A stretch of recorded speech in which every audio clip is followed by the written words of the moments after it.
All right. Pledge allegiance to the flag of the United States of America and to the republic for which it stands, one nation, under God, indivisible, with liberty and justice for all.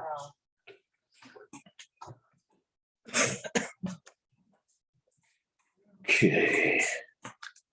Roll call. Bacon. Present. Pasco. Here. Bristol. Here. Pittsburgh. Here. Castleton. Here. Majeski. Here. Feinhardt. Here. Have a quorum. Okay, has everybody had a chance to look over the agenda? Yeah, I make the motion, we accept the agenda as presented. Second, we do have one thing on our desk. That's a resolution declaring April 24th through April 30th, Crime Victim Rights Week. I feel we could put this under new business. We'll put that under new business on the agenda. And how do we have a motion and a second? Yep. All in favor? Aye. Opposed? Okay. Approval of the minutes. I have a approve the Make a minutes. motion, we approve the minutes of March 16th, 2022. Second. The second, all in favor? Aye. I have a motion to approve the minutes of special board meeting. So moved. Got a Second motion, so got a second, all in favor? Aye. Aye. Opposed? Any general public comment? I have no hands up here. No hands? All right. That's on the communications list. Tracy, you got a report? Yes, I do. You can't quit again. No, I won't do that to you yet. The ARPA reporting is due April 30th, and I'm working on those reports so we can get those submitted and on time. The airport held a meeting, and we will be holding a side-by-side race on May 15th. I know that's short, but this will give us a little bit of time to work toward the bracket racing that we're wanting to do on Labor Day weekend. So we have a lot of people that are really excited about it. And just so the board is aware, insurance is coming from the organizers. They're taking care of all of that. And any funds that are raised for that will be going into the airport fund. Good, good, good. The audit is complete, and they will be coming to present that to the board at your next board meeting. So we'll have that on there. I spoke with Jerry Becker yesterday about some Homeland Security monies, and there are two different fund years that they can combine, and they're going to be using $37,000 to put toward a boat for our sheriff's department for Marine. Our Dive team. Yes, dive team, yes. So they'll be covering that. And Jerry said no need to put that in the budget right now because we're waiting to see when we're gonna be able to get those funds. Just a little bit of a legislative update. I wanted to give you some information. And there's a 5% increase in revenue sharing and a one-time 5% increase that will be tacked onto that for this coming year. These are budget proposals that are coming through right now. They're looking at doing the $4 million for the veteran service program so they can continue those funds. 179 million for case management system for the courts because they're doing some changes to their software. $15 million to the Michigan State Police for secondary road patrol, which I thought was really great because they've been using money from from tickets to cover the secondary road, where they're looking at using liquor tax to cover that. So it's more stable, and they continue this from year to year. There won't be any question if those funds are there. And the only other thing I have, There are some changes to the FOIA, Freedom of Information Act, that have been proposed to legislation, and MAC is good with a couple of the changes, but they're looking at a couple other things that they think are gonna be harmful to counties, so they are trying to make sure that those don't go into effect. So, that's all I have. Thank you. Okay. Public hearings, Bob Brown. Good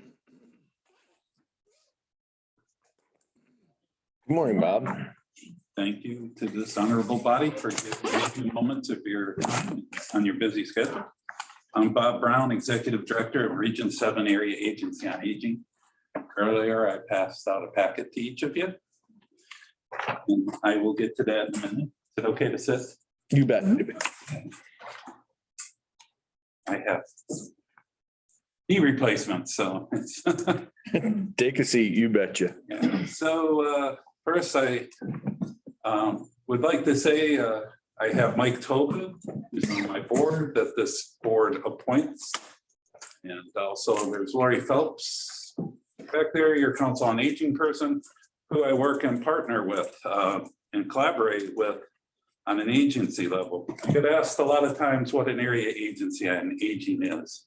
First, I'd like to say we're not the insurance company. We don't charge for our services and that. But basically, our big programs are taking care of 900 seniors in 10 counties in their homes, including Clare County. We'll get a little bit more specific. I got a specific report on Clare. So we take care of them in their home instead of institutionalization. Those folks are from anywhere from 18 and older, depending on, so 18 to 60 would be if they're disabled, we take care of them. We also take care of seniors in their homes and veterans in their homes. So those are our priorities, and that's what we work on. We also work and partner with the local Council on Aging in Region 7 and delivering meals. We're not the deliverer, that's you guys, but we're a subsidizer. We help finance those programs. We have many other programs, including what we call MAP. We just went through open enrollment in the last year. And what that is a free service to give counseling to folks in regards to the Medicare and Medicaid benefits. And they can see our counselor. I'm proud to say that we saved the folks that came and seen us. Out of the 1,000 folks that came to see us over that open enrollment period, by getting them into the right plan. If you ever gone on that website, it's kind of hard to navigate. We can navigate, we give them their choices. We save $2 million for those folks. Nice. And because the big discrepancy between plans is the medication formulary. Part D, we go through that with folks and we find the plans that best match their formulary. People get worried, well, what if I need something else? That's a life-changing event. You come see us, we'll reopen your thing, and you qualify for a special event in that case. So why not tailor it to your exact needs?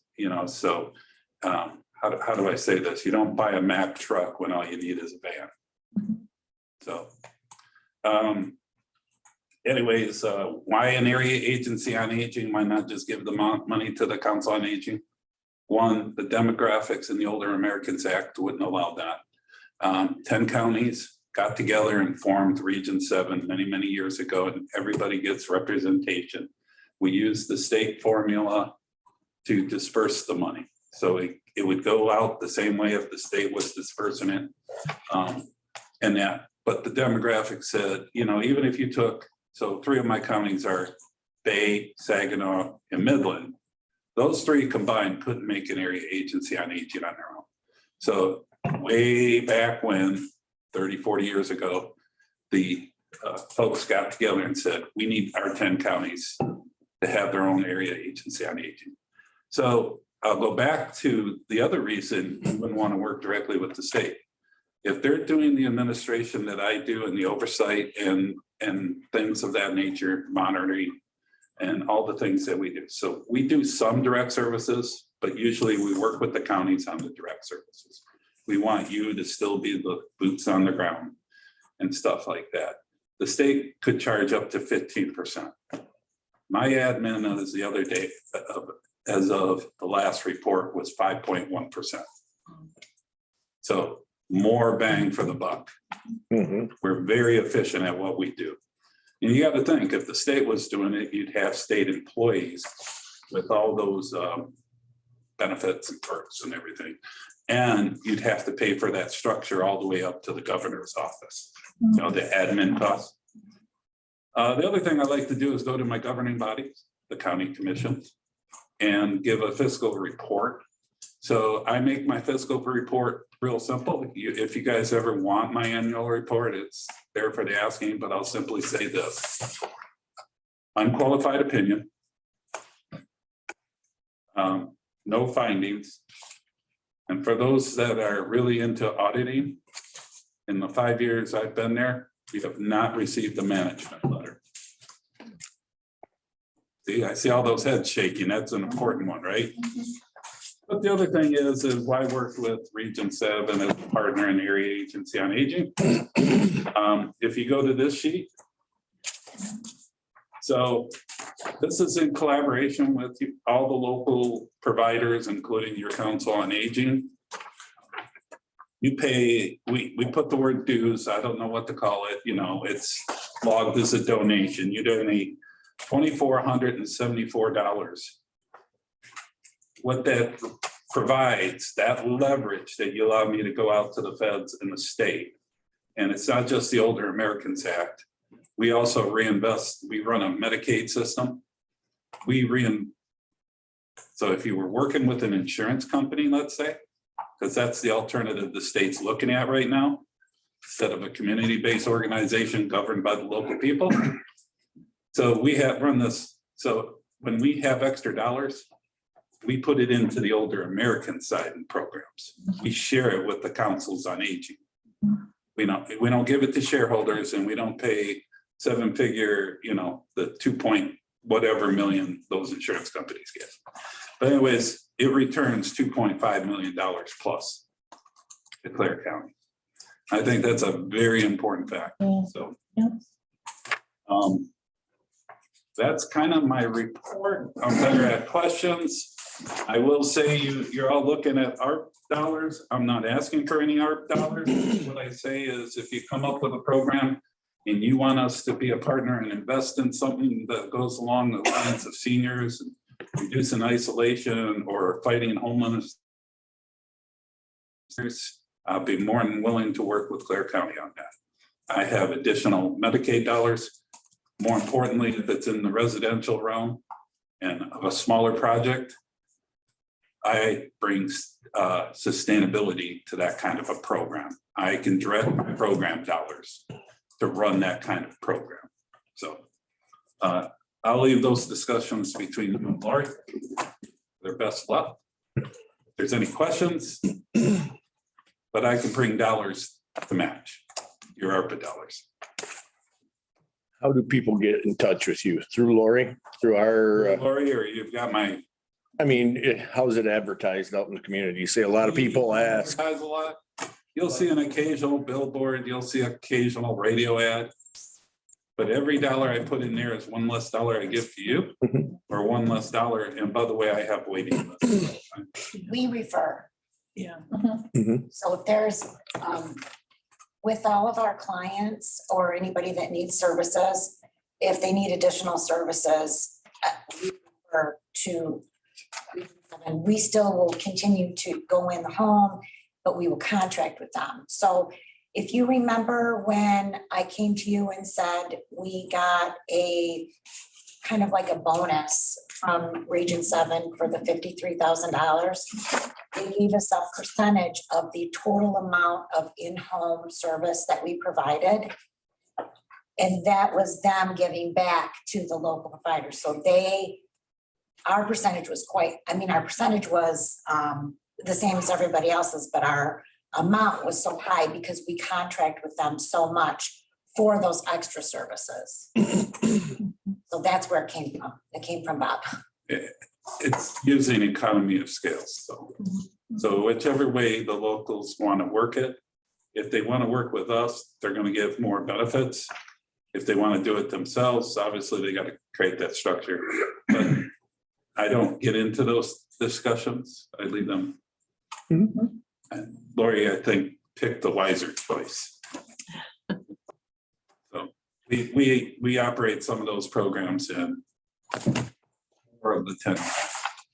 And those clients get more benefits. But also, if I may, Lori, when I have those excess Medicaid dollars and there's a wish list, we dole those out. Because, we don't have to pay shareholders. Right. And I really want to emphasize that because the state in about 3 years is talking about a lot of these services being managed by what they call managed care organizations. Sounds Well, nice. Yeah. It's another word for insurance company. And I would say everybody can start Googling this and be made aware. And the people that are going to MAC, I believe that's still Michigan Association of Counties, at Right. least when I was in Lansing, that's what it was about. And, the grassroots still have a voice in Lansing in what they do. And if we let a department, the bureaucracy that has now become more and more powerful, they like things easy. Not maybe the best, but they like things easy. Right. We'll be watching for that. Did you want to talk about the facility that's being built for the veterans? Or Sure. So, I just think that's wonderful. well, if there's time to talk about buildings, it's a. Time up. You got Parts right now. you got time. Okay, so we built a very big 20,000-foot facility in Fort Gratiot. The 10 counties said we want to do PACE in an underserved part of our planning service area. And we built and got our experience with the residence hall there, working with people that also manage residence hall. We're bringing that to resident hall is where people that don't have other places to live can live. And by the way, they're guests. Let's point that out. Mhm. Your citizens are guests. And we are building we are in the planning process of building a 20, we like the smaller versions. So a 20-unit senior veteran hall. It will be for veterans and their spouses. We'd like to replicate that. We don't have a lot of money for bricks and mortars. We have some, that excess Medicaid dollars, which is unrestricted to us. So we look for partners. So right now, we're talking with Bay City and Bay County in regards to building that in a joint venture and hopefully getting some money from the state. And we'd like to replicate that. And I think that's what Sandy's talking about. Our discussion on the table is ultimately, after my time even is, it'd be really nice to have 20 of those or 10 of those, one in each county. So there are actions in Huron. I will just say Huron County has matched $750,000. Claire, St. Clair County matched a lot of money for that. And you could say match, we're bringing money into the community and onto the table if people want. So. And just so you know, Lori's been after me for several years about residence hall, but. I'll look at it. And I will say, there's a lot of independent living. People will talk to you. There's a lot of assisted living. The shortage is, and that's where we come into play because that sustainability is also affordability. So when you're talking to folks about housing in this market, in this realm, the huge there is no shortage of nursing homes. In fact, they're closing. Assisted living and independent living, they're doing that. But if you've ever tried to check one of those out, you're talking $5,000 plus a month. Well, that's the price of a nursing home. I'm just like shocked. the key is affordable assisted living. Mhm. They need care, they need a one, capitation cost that's low. So our target is less than 3,000 a month. And if you take veterans, they have a program that doesn't affect their Medicaid status. And, they have that assistance for living space, which is up to $1,500. So if we start talking about this and we match this all together, the finances really, really do work. So, any other questions? Thank you, Bob. And we have excess money for meals this year. We already talked about that. Okay, Thank you. thank you. Okay, up next is Eric. All right. How you doing? Hello, happy Wednesday. Nice to meet everybody. My name is Eric Karbowski. I am the new District 6 Director for Michigan State University Extension. I brought with me today a couple of our new faces and one familiar face. So maybe if you want, Judy and Tegan, if you want to just do a quick introduction, and then I can share a little bit about some of the different pieces that we have. Happy to field any questions. So. Hi, I'm Tegan Lapeer. I'm in the financial and homeownership team, and I just had my 7th anniversary here in Clare County. I work with individuals, if they want to buy a house, home buyer education, and also the foreclosure prevention, and then financial management, personal finance education as well. So I don't know if you're aware of the MyHalf program, the Michigan Homeowners Assistance Funds, open February 14th through MISTA, and that's to help bring people's taxes, mortgage, and they're covering land contracts this time, bring them current if they were impacted by COVID. So I've been assisting people in applying for that program. That's great. Hi, I'm Judy Miles. I'm the new office manager for MSU Extension, and it's an honor and privilege to work for them. I will be working Monday through Thursday from 9 to 3. And if you ever need assistance, please feel free to call me or come out and see me.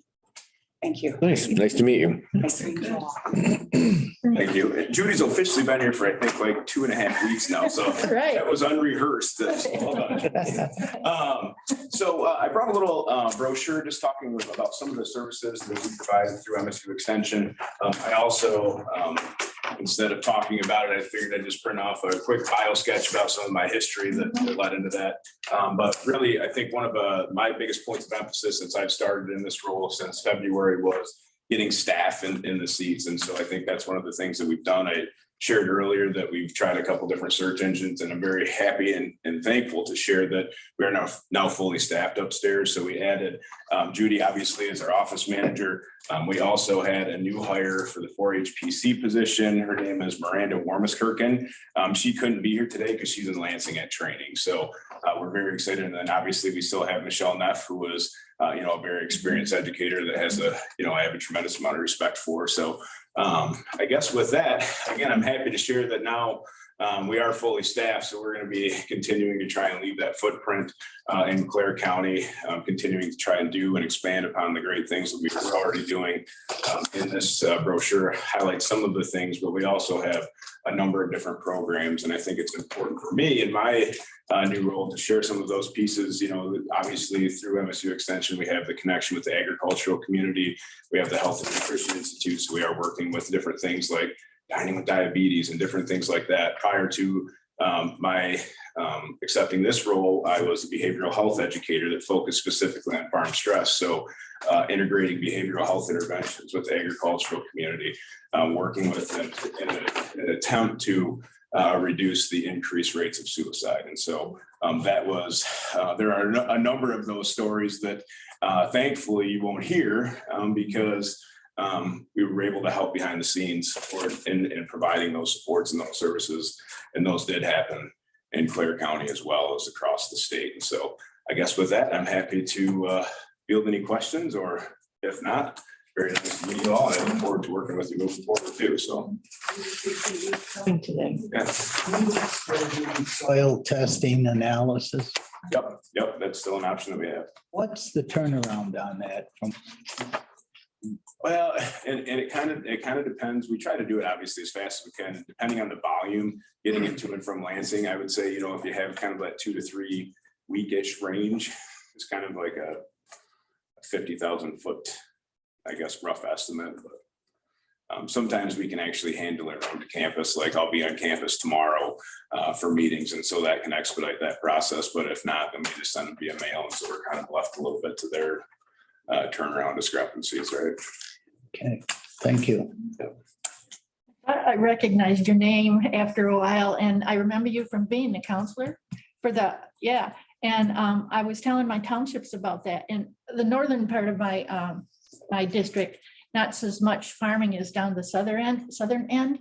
And people got real serious when I talked that you were available for that kind of thing. I think it's a topic that just isn't, people don't talk about that, And I think maybe it was a relief for some people to hear that we had that service. So I appreciate that you did that. Yeah, well, thank you. Well, and we still do it. That was Eric's baby kind of since starting with MSU Extension, was creating this teletherapy program. That's still in existence. We have 2 different funding sources that have offset the associated costs for those for farmers that either cannot afford that service or again, I think just breaking down some of those stigmas, because I think Eric grew up on a farm in Standish, and so my grandparents were farmers, so I could kind of relate on many levels to that of, it's that mentality, I think a little bit, to pull your bootstraps up and don't show your emotions and those pieces. And I think, breaking down some of those barriers and talking real with the farmers, once I leave work, I'm not wearing a sports coat and a suit, I think that's kind of the reality of it. But it's been a really well-received intervention tactic, and that's. I always wondered how that went after I first heard about it. It's good to know. Yeah, yep, it is increased. So I helped do the report for MDARD. And we had seen substantial increases in terms of the farmers actually accessing that throughout the state of Michigan. And so there's your Eric goosebump moment. Yeah, really. It has been really well received. I mean, I think part of it we're encountered with a few different setbacks because of COVID, obviously. But even in that time, we were still integrating, connecting with the farmers, still receive a number of phone calls, late evenings and things like that too, to help get them connected. And Pine Rest Behavioral Health Support Services is the company that we work with for that. And just, I guess, 2 other quick plugs for that. I think a couple of the reasons that it has been so successful is the therapists themselves that the farmers are getting connected with have an agricultural background to begin with. So it's farmers talking to farmers. And then also we've streamlined those processes. So there's not a bunch of loopholes that the farmers have to jump through. If they have insurance, that insurance is billed. If they don't have insurance, we have grant funds to help support and offset those costs. So Great. I appreciate you recognizing that though. Yeah. Oh, thank you so much for that update. I'm really happy about that. Yeah, absolutely. Keep up the good work. Anything else? Thank you. Thank you. Yep. We work with everybody.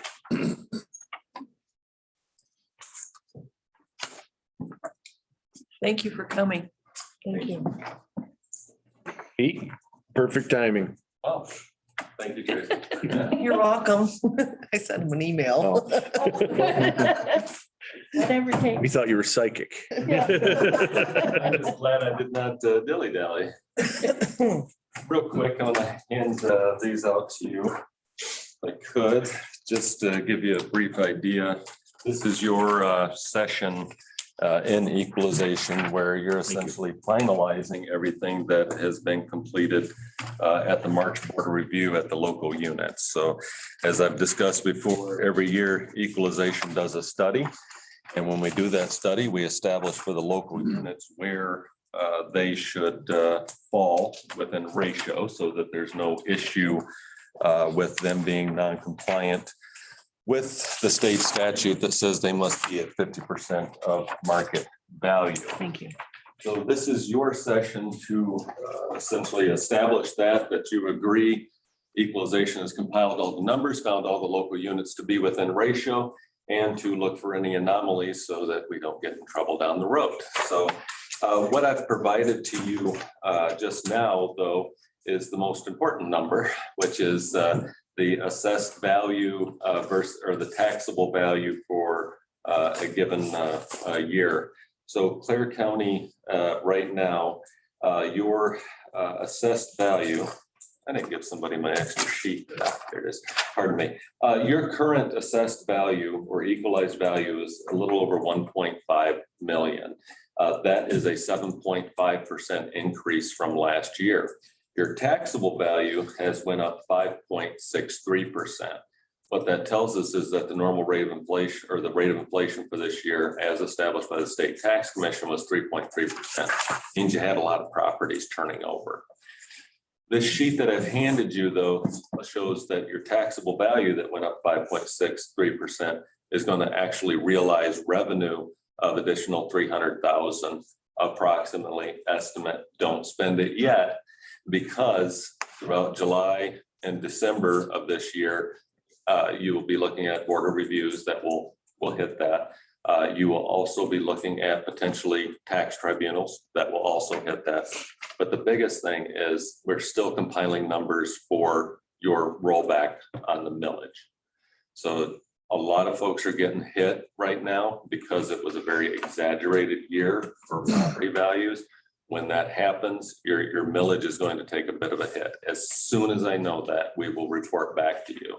So this $311,000 mark here is going to change, and we'll keep everybody up to date as we know that information. But for you folks today, you're approving the 4024 that gets filed with the state. Scott Cunningham, your director, will be signing off on that, and we'll get everything into them.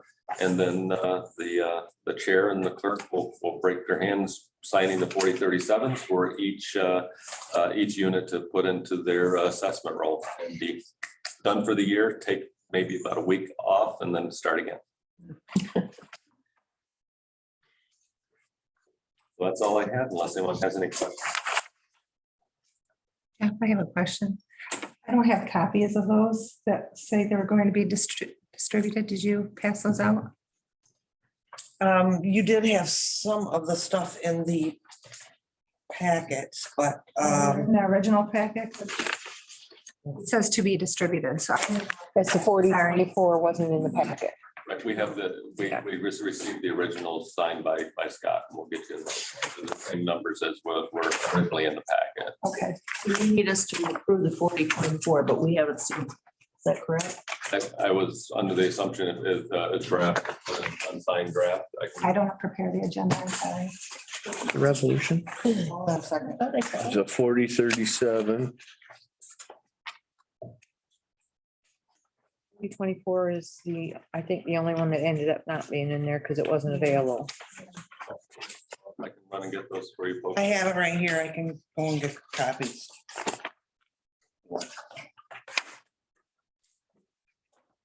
Need that. This one right here. We just see it in order to approve. It's always good to look at something before you approve Hey, it. Jen. Absolutely agree. I hold my children to the same standard. No, that's not. No, that's just a resolution. I'll be right back. Highest Here, value you've ever seen. yeah, and here's the In clear. 4037. Yes, I mean, this is, well, Next page. Next page. I'd have to go back and look at percentages. It's just been a very robust year. No, this is it right here. Of course, Right. we're still seeing bidding wars on as the interest rates climb, as inflation continues to go. Have to slow down, you would think. But they said the stock market was going down too, and look what happened yesterday. 15. Right there. This kind of. 15. Oh, okay. You work at is kind of going up there. I just looked at something. Yes. Get married. but I a lot of did. the other. Did not know that. I did. We're in Florida. County and Shiawassee. Not telling me, damn you. I did tell. I think you were chatting. Oh, all right, all right. That girl talking, I just ignored it. Oh, all right. Congratulations. Thank you. Added Appreciate that. easily over $1 million to or $1.5 million to the revenue because of that kind of development. Yeah. So Those wind turbines and that, as I understand, Thanks, the up today. value depreciates. yes, So what kind of, we looking percent wise of depreciation in them? well, for solar panels, you can look at 5 to 7% a year decreasing. Wind turbines are a different ballgame because there's currently litigation between the wind turbine companies and local units and the state tax commission So those vary because communities took it upon themselves to go ahead and do a different depreciation schedule than the state tax commission. And so that's still all up, but those are more, those are within a period of 10 years, they'll get down to about 35% of value of their original value. But there's component replacement, replacing a blade on one of those wind turbines. If you have to replace it, that comes on as new. So that's always going to be a constant flux there. Are they a 20-year depreciable at the end of 20 years? They're It's actually 10 years. 10 years. It would get down to that. It at one point was 15. It's I try. wind turbines. Are you left-handed? You know, really. Left-handed? Do I look like it? This side does. Sorry. Gene did it. I'll tell you that there's one more thing that's in play for next year. You're familiar with the taxpayer exemption, which for any commercial business that had personal property that had less than $80,000 worth of true cash value of personal property, that could be zeroed out. That has actually legislatively been changed. It's going up to 160,000. So you folks will be hit with that too. Those folks will automatically be, not automatically, they'll have to file a form and they'll be exempt. But as far as getting those bigger developments, it really depends on transmission lines and such. There's still a tremendous push to get turbines and solar. And you got the transmission lines, you're going to be looking at potential proposals for that. Is the depreciation on the solar cells kind of equal to the windmills? Every year, the depreciation schedule is set based on the initial cost of the improvement. And so they sometimes get adjusted because of that. I'll give you an example. In one community where we work in 2018, turbines were put in place and they were valued at $1.8 million, so to speak. Well, 2 years later, when we did estimates of revenue, the new turbines that were coming in were much taller and produced more energy. So we made the assumption that, well, those will be valued more. Well, due to the cost of production, due to supply and demand, they were actually right at the smaller, less powerful. But everything that is set up with personal property is based on that starting number of what it was acquired for. And so solar and wind are seeing huge fluxes in how much the actual units cost. So it's hard, you can't do apples to apples comparison. Okay. A proposal for something like that would definitely be a revenue generator. You also, you're leaving about $1 million on the table to Headley. At some point, you consider trying to get that shored back up and having a Headley renewal, because I would say there's probably $1.1 million that's being left to that. Thank you, Pete. I just wanted to make a note that in the original packet that we sent out, the resolution that is in the packet is different from the motion. The amount that's in there. I can make you a copy of the corrected resolution if you would like to see it, but all it is the different amount that's on that bottom piece. We had some, Tracy had to do make some changes for the state for some information. So I just wanted to point that out. The amount that is in the in the motion is correct. It is correct, okay. And I have the resolution corrected for that amount as well. Thanks, Trace. Thank you, Tracy. That was quite the eventful day. One little parcel off and everything needs to be corrected.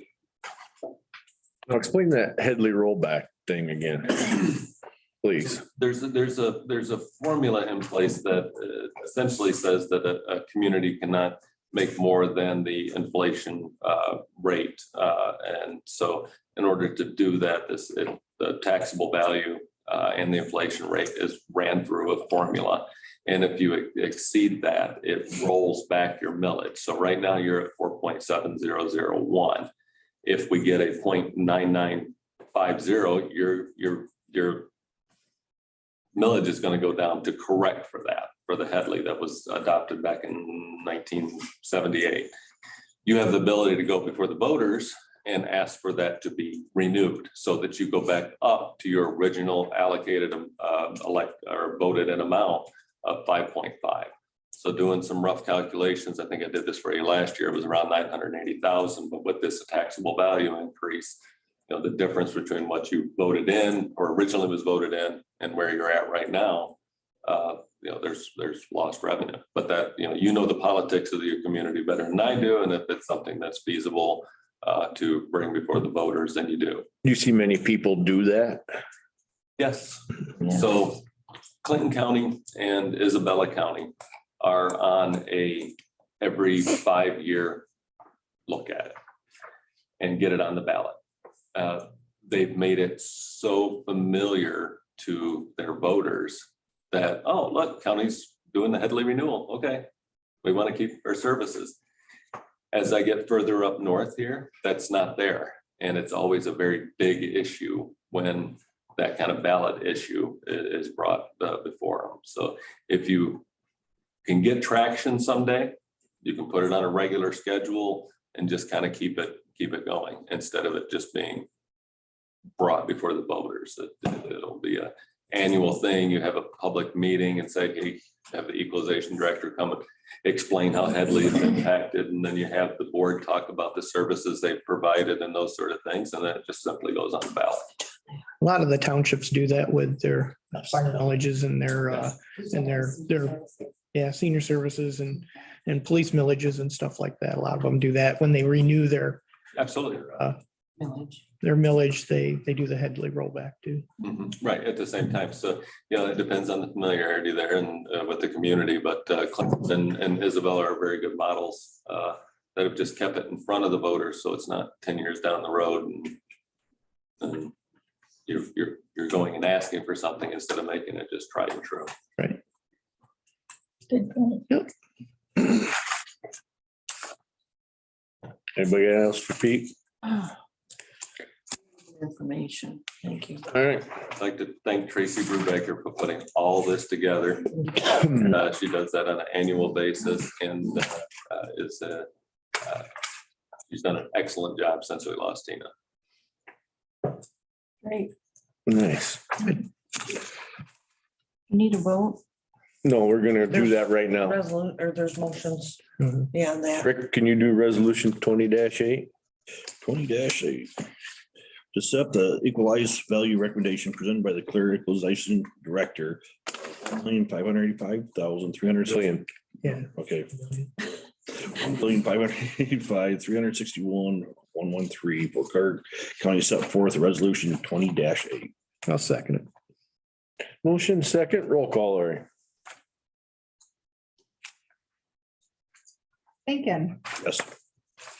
Jesse. Yes. Crystal, Yes. Pittsburgh, Yes. Einhardt, Yes.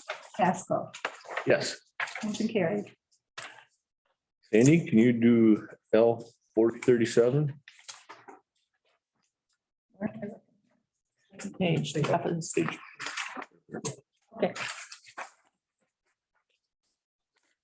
Motion to approve the State Tax Commission Assessment Roll Certification, County Board of Commissioner, CBC L-4037, and allow the chair to sign. Second. And motion got second. Is that money? Do we need a roll call on that, you think, or Assessment roll is for money. let's do roll call in? Bristol, Yes. Asplund, Yes. Einhardt, Yes. Majeski, Yes. Bankin, Yes. Pittsford, Yes. Pascal. Yes. Motion carried. So can you take number 3, L Sure. 4024? To approve the personal and real properties total L 4024 and allow the chair to sign. Second that. Motion second, roll call, Lori. Majeski. Yes. Bristol, Yes. Yes. Pittsburgh, Yes. Asplund, Yes. Reinhardt, Yes. Pasco. Yes. Motion carried. Samantha, will you do 4?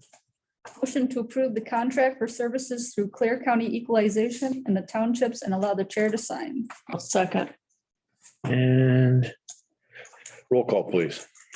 Pittsburgh, Yes. Asplund, Yes. Majeski, Yes. Reinhardt, Yes. Rankin, Yes.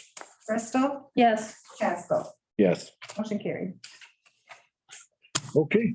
Thank you very much, folks. We'll see you at the next. Yes. See you next year. Please do not hesitate to holler at me, anytime that you have any questions, reach out, please. Thank you very much. Thanks. Okay. We've got technology and security discussion up next. Do you want to move on? She's supposed to be down here about 10 o'clock. Or do Okay, you want me to ask her to come down we now? can move on. We need to make an amended resolution for the senior citizens millage renewal. So that motion would be Jack. Motion to amend resolution number 2206, senior citizen services millage renewal proposal to reflect a 6-year renewal period to be 2022 to 2027 inclusive. Second. Roll call, Lori. Reinhardt, Yes. Asplund, Yes. Rankin, Yes. Majeski, Yes. Bristol, Yes. Pittsburgh, Yes. Pasco. Yes. Motion carried. Bronwyn, you take C1. C1, motion to amend resolution number 22-07, Clare County Transportation Millage Proposal to remove the word proposed from the heading. No second. Roll call, Lori. Asplund, Yes. Majeski. Yes. Pittsburgh, Yes. Bristol, Yes. Reinhardt, Yes. Rankin, Yes. Pasco. Yes. Motion carried. All right. Airport appropriation consideration. I'm on the airport board, for those of you that don't know. And we've been trying to get the airport up and running again and get things updated, like the runway fixed and the pilot's lounge built. I asked at the last board meeting if the board would consider putting back into the airport budget the $10,000 that we used to contribute every year to the airport. That's pretty essential right now. I'm hoping that you had some time to think about it. And I've got to tell you, the airport board meetings have gotten very exciting because there's all kind of fundraising projects going on. And we've had some really good reports about lower estimates for repairs of the runway itself, the crack sealing that we need to do, and getting the pilot's lounge up and running. And so I really would appreciate if the board would consider putting that $10,000 back in. And if the County Board of Commissioners does that, the city of Harrison and then Hayes Township will be willing to put back the $5,000 each that they had put into their budget. So we'll have the budget back up to $20,000. And then with fundraisers and stuff, we can really get going. We have a side-by-side drag race on May 15th, in case you didn't hear about that. That'll be at the airport. They've already plowed out a runway for that, and we have food vendors coming, and it should be a hoot. I mean, I was at the Hayes Township Board meeting the other night, and I was talking about that, and old gentlemen in the back were like, and you're still gonna do that bracket racing, drag race in September, aren't you? So, I mean, people are excited about this. I think it'll be good for the community too. And if we had the $10,000 back in and the other 5 from each of the other entities, we could really do some great stuff for the community. Sandy, are you looking at our next budget year putting it back in or putting it back in immediately? now would be nice. Okay, really, we could use it now. Speaking with the administrator for Hayes Township, he said he would like a meeting before they commit to that $5,000. And that would be a workshop, their next workshop. Okay, And that's when I was invited in okay. to speak. So about that hasn't happened yet. Yes, He didn't want to commit until, right, until we did. well, Well, and that's the thing. If one of the three does not commit, no one commits. that's right. So you're comfortable with that? There, and that, I talked to the That's- city and they said that they weren't gonna commit until they seen us put the money in. Yeah, we have to. We're kind of the Right. keystone on that for them to Yeah. jump in. Can we afford it in our budget? Yeah, where's it coming from? Well, let's talk about that. We've got funds right now. We could probably even use ARPA funds on that. But the reason for getting this money back in there and upgrading the airport is hopefully that someday it becomes self-sufficient. That's the goal. That's the goal. So if we've got the money now through ARPA, if we do it for the next couple of years and we say zero progress, we think it's a waste of money, we could back off that again, but at least give it another shot, try and get it going and see where it comes now that we do have the money. We cut it because we didn't have the money. If we have it now, why not reinstate it and see if we can make it go? Can use ARPA money for it then. what, We got the general fund. we, but- yeah, we haven't, the ARPA committee has not met yet. But it would be my recommendation to the ARPA committee, and I know that I've talked to a couple of the members on the ARPA committee about this, that the remaining funds be put, be used as revenue loss, and you can do that. I have a resolution prepared for that so that the ARPA committee can look at that. And if that's what they want to do, then we can bring it to the Board of Commissioners. And so what would happen is the remaining funds from the ARPA money would go back into the general fund. They would be used for services, but that would free up funds that are already budgeted within the budget right now. And those could be used for projects or anything that the ARPA committee decided they wanted to use some of those funds for, or the board, or however you want to do it. And we have a lot more people from the community attending the airport board meeting. And they're the ones that are carrying along these projects and getting resources for us and everything. It's a really exciting time. I do know this for sure. I have tried for a long time for grants for the airport. But the problem is we can't get a grant because of the airport designation. Right. So, and we can't get a grant to move the designation to a basic utility because we have a basic utility airport within 90-mile radius. Yeah. So if we could bring the airport up to what would be a designation by the Federal Aviation Board, to the same designation that Claire has, then that airport is eligible for Federal grant. federal grants, Mhm. but it won't be because it does not meet the minimum criteria. Right. We spent all last year at those board meetings looking for possible grants, calling people on the phone, and it came to no, nothing happened. So that's why we're excited about these fundraisers now. We have a legitimate group of people, volunteers that are willing to do this, and a lot of enthusiasm from the community.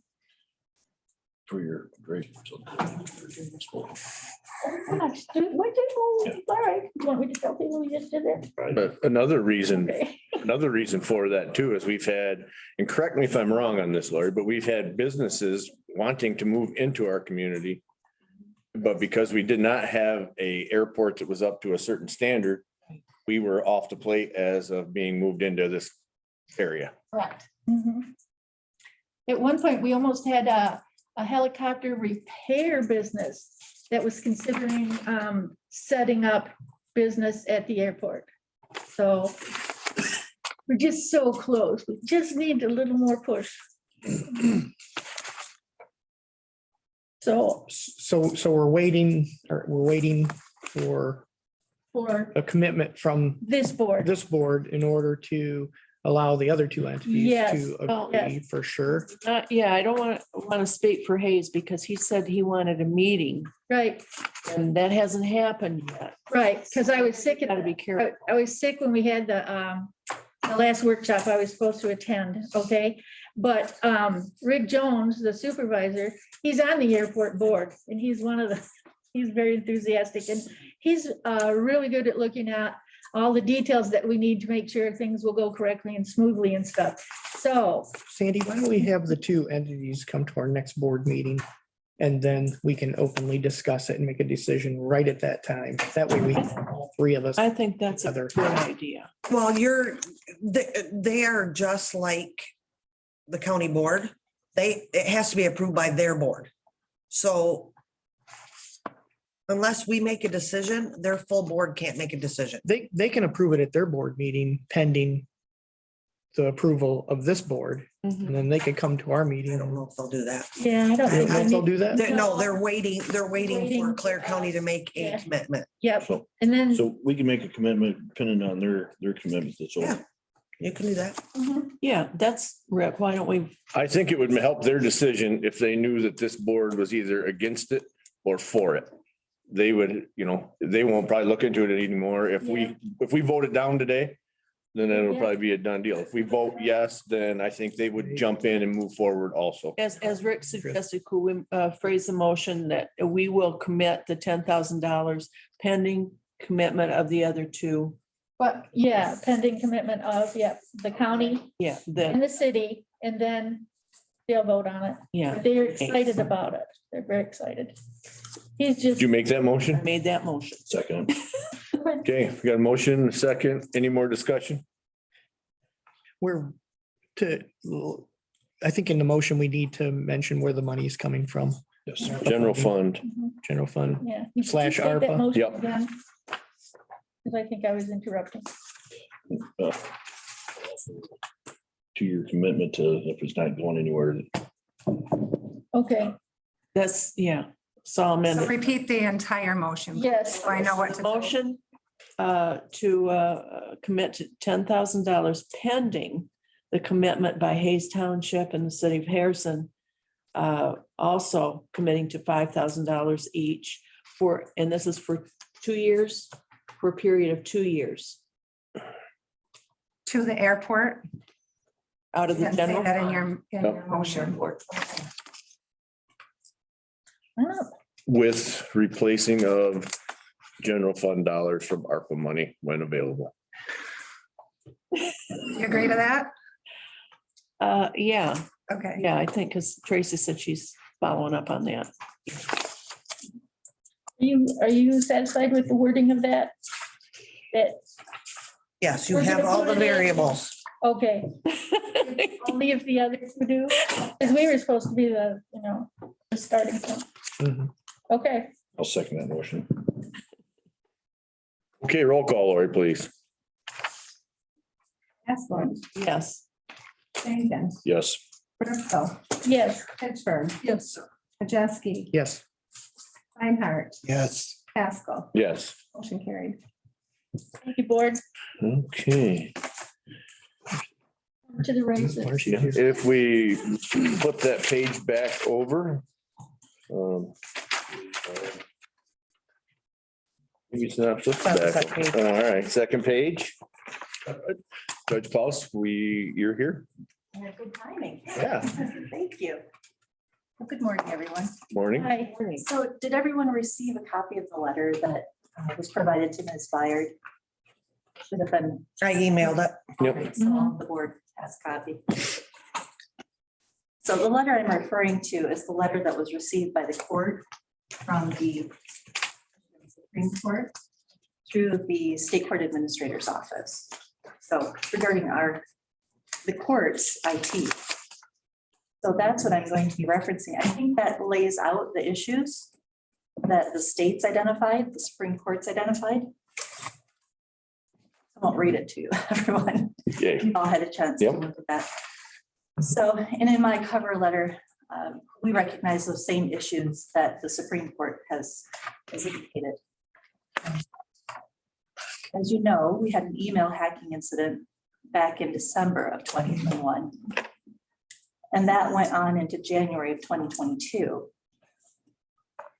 For the courts, it wasn't just an inconvenience of not having email and being able to communicate, because the information that the court holds is private and confidential, and that hacking incident raised red flags for the Office of Child Support and the Friend of the Court Bureau and the Supreme Court. So it was a really big deal, and that can't be emphasized enough.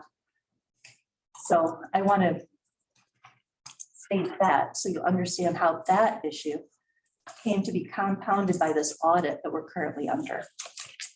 So there's a regular audit that's done by the state, and it's happening right now. And during that audit, there is a questionnaire that goes out that's followed up with an interview. Mr. Cole laid out the issues that have occurred with our county pretty succinctly in his letter. Does anyone have any questions about what it was Mr. Cole stated in his letter as far as those issues regarding email and then the compounding by the audit? And the responsiveness is what it comes down to of the county, the lack of response. Anyone have any questions you want to ask? I'll try to the best of my ability to answer them. Mr. Haskell, you look like you might have one. No, I'm just trying to remember. It's been a while, to be honest with you. You have that letter? I can print that off. I've got it right up right here if you want. I'll go ahead and I'm just going to refer to Mr. Cole's letter. So Mr. Cole starts out talking about the audit, and at this time, the state pays for that audit to occur. They've subcontracted with a company called DuPont. DuPont conducts this audit. It's essentially a security audit to make sure that our IT is up to snuff and that we're adequate to ensure that all of the confidential information and personal identifying information is kept safe through the court system, because we have all of that on file. All of that's available, and it's all dependent on our computer systems. And so during the course of that audit, there was a lack of response from Clare County, according to DuPont and the state of Michigan. And there was help that was offered, and that help was rejected because the state was trying to move this audit along. They need to have this done. That help was rejected. Clare County became the last county. We are now the last county to be interviewed. The final interview is kind of the exit interview that wraps up the audit. This impacts not only state funding, but federal funding, because it's Friend of the Court and it's child support. And it's extremely important to the state that they maintain that security and that proper and adequate IT coverage for the courts. So that's a summary of what Mr. Cole says. What he goes on to say is that the concerns raised during the audit are compounded because of the concerns that were raised during the email hacking incident in December of 2021 that continued until January of 2022. During the course of that investigation and conversations with the state, it was discovered that we weren't just hacked in December of 2021. That was an ongoing problem in 2021 that we're aware of. There again was, according to Mr. Cole and the state of Michigan and the Friend of the Court Bureau, who oversees this from that aspect from the state, there was again a lack of responsiveness during that email hacking incident. Again, there was help that was offered to the county and it was rejected. And so that's what's brought all of this to a head. So the audit's the latest thing, but the email incident and the hacking incident started the ball rolling. So the state has grave concerns, and the court shares those concerns, that there is a real security risk for this private and confidential information that we have to hold for individuals doing any business through our courts in our county. So that's a big picture and a summary of what the people and the Supreme Court has stated to me. And so that letter ends with the risks being laid out by Mr. Cole. And so the risk that county is in is thus loss of 66% reimbursement of front of the court costs associated with child support. What that means dollar wise is at least $220,000 that the county is reimbursed for front of the court child support services. So we get, Clare County, us, we get 220,000 plus because that does not include the incentives. So you're probably talking roughly $250,000. That we're at risk, That. that we're at risk of losing, Yes. that not that we have We lost. are perilously close to it, though. So when they say at risk, I've never received a letter like this. I'm not taking it lightly. I'm really not. I So, don't want to discount. right. So yes, you're exactly right. There are additional monies in the form of judgment and processing fees that are part of that reimbursement as well that we could lose. So that's kind of the tip of our iceberg. Also, right now, the audit is being paid for by the state. They don't want to pay for that audit if we're not going to participate. And so the letter also lays out that the state is willing to pull that funding for us for the audit. I don't have any access to know how much that audit would cost. But we also risk losing that coverage by the state as well. Also, as Mr. Cole stated, there's exposure to criminal and civil liabilities if the correction of the deficiencies are delayed in any way. So in other words, they've put us on notice. We cannot delay in fixing this issue. So otherwise, who would come after us? Probably the state. As I said, federal monies are involved as well. So we're not messing around here. Finally, there's civil liability if the deficiencies result in any breach of security that could have been discovered and corrected. In other words, we're holding people's social security numbers, dates of birth, their children's names, their dates of birth, social security numbers. If any of that were to be exposed, in addition to other information we have through our systems, we put ourselves at risk for civil liabilities. So this was a big letter to receive. Judge, I guess where did the rejection come from? Yeah. For the help from the state? So I'm speaking secondhand because, as I said, I'm here to present Mr. Cole's letter to the county so that you all know. The information that I have is that our IT department was offered help during the email hacking and it was not accepted. And then it was offered during the process of this audit and it was not accepted. So How was it that's offered? that's as much as I know. Yeah, how was it offered? Through regular communications, so they regularly met during the email hacking incident. They were having regular meetings at least weekly. And so there was an offer. I don't know if it was communicated by email or by telephone. I believe it was by email through other channels, obviously, since we didn't have Clare County email, but certainly was offered during those meetings as well. So again, take this with, I'm only offering you what I know. Okay. Okay. And then how was it rejected? It was indicated, from what I am told. Was that in a letter? I do not know. Sandy, I can tell you that the rejection portion of it during the email hacking part most likely was rejected because our liability insurance company had a IT group that was taking care of all of this for us. Yeah. Which is why we wouldn't have Needed the help. needed the help because they were taking care of that. Okay. Let me interject that was not satisfactory to the state. So I will leave it at that. That was not satisfactory. So that's why the additional help was Who's offered our contact person? for, This audit, the Mr. Cole that we're talking about? that would be through the Friend of the Court Bureau. Okay. So I'm here today. I want to work with the county on behalf of the court, all of our courts, our district, our circuit, our family. I want to make sure that we can work with the county as our funding unit to solve this. Mhm. So that's why I'm here. Our IT needs as the court are only growing and becoming more complex because the state Supreme Court is moving in that direction. So we need to find a solution and we want to work with the county to find that solution. So I'm here to present Mr. Cole's letter and then say, what can we do with the county as the court?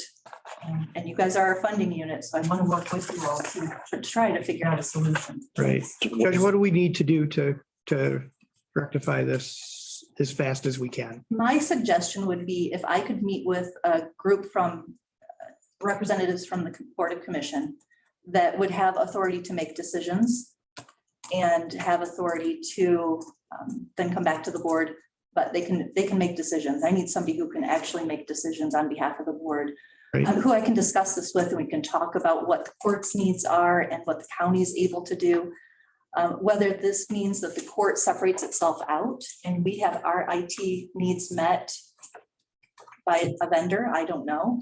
Or whether it needs to be a group effort where the county and the court go together. And we as two separate units go together and have our IT needs met. So it sounds like a process change.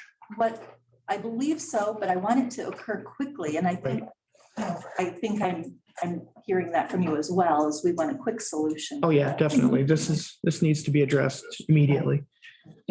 We still have the IT committee, don't we? No, Stephanie was it. Yes, Brown. Yeah, Jeff, I'm a member of the National Association of Counties IT Committee. And I'd like to be one of the commissioners on this committee that meets with you, if it's all right. I've got to tell you that before the hacking took place here at our county, I contacted our IT director because I was informed by our National Association of Counties IT department that we were in danger, not just specifically us, but counties as a whole were in danger, and we needed to follow these procedures. I contacted our IT director and he said he's just too busy. So that's exactly what happened. I don't believe that. Well, you can or not believe it. We can point fingers and do whatever we want, but I say that's enough of that. Let's move forward and get this resolved. I don't corrective action. The only problem I have is I don't know how we would have a decision-making body with just the 3 commissioners. That really isn't, but it could be, they bring a recommendation back. We can have a special meeting if it's that important. You know what I mean? To pass it and make sure it's okay, we can have a special meeting. Jeff, I think what we could do is myself, yourself, Judge Klaus, sit down and come up with something pretty quick as far as a recommendation. And if we need to, we can set a special board meeting to make the decision before the whole board. That would be great. I would very much appreciate that. Could I sit in on that, please, as one of the members of the National Association of Counties IT Committee? I mean, we are a member of the National Association of Counties. Should Jesse be at that meeting? I would suggest this. At first, I think just a representative from the court and a representative or 2 from the county or 3, whatever you decide, that we just meet first and at an administrative level to try to figure out what the best course of action may be administratively. And then we work from there, and then we may, I would anticipate it will necessitate other people coming in. But I'm hoping to do this within the next couple of weeks. A first meeting within the week and then another meeting next week. I say we set something up next week at the beginning of the week to address it. It sounds like we need to move on this. I think so too. Who shall I contact from the board? Who's the best person? Jeff. You can contact myself or Jeff. Yeah. Well, Brown, you can, me and you and Brown will sit in on that. On the 3 of us. And let's do it. I don't have my docket in front of me and I'm right in the middle of hearings You right have now. my email, don't you, Marcy? You just I can contact. email the 3 of us what your available dates are and we'll get something set for next week and get moving on that. All right, good. And I know I have availability at the end of this week. I say I know that will change, but I think I do. So I'll send you that just in case there's a possibility. Send us something out and we'll work on it. All right, thank you all very much. And I will communicate this to Mr. Cole as well. Okay. Because they are keeping track of this and wanting to know what progress we're able to make. So I'll be in touch with the Supreme Court and the FOCB, which is Friend of the Court Bureau. Okay, thank you all very, very much. Member Brown work.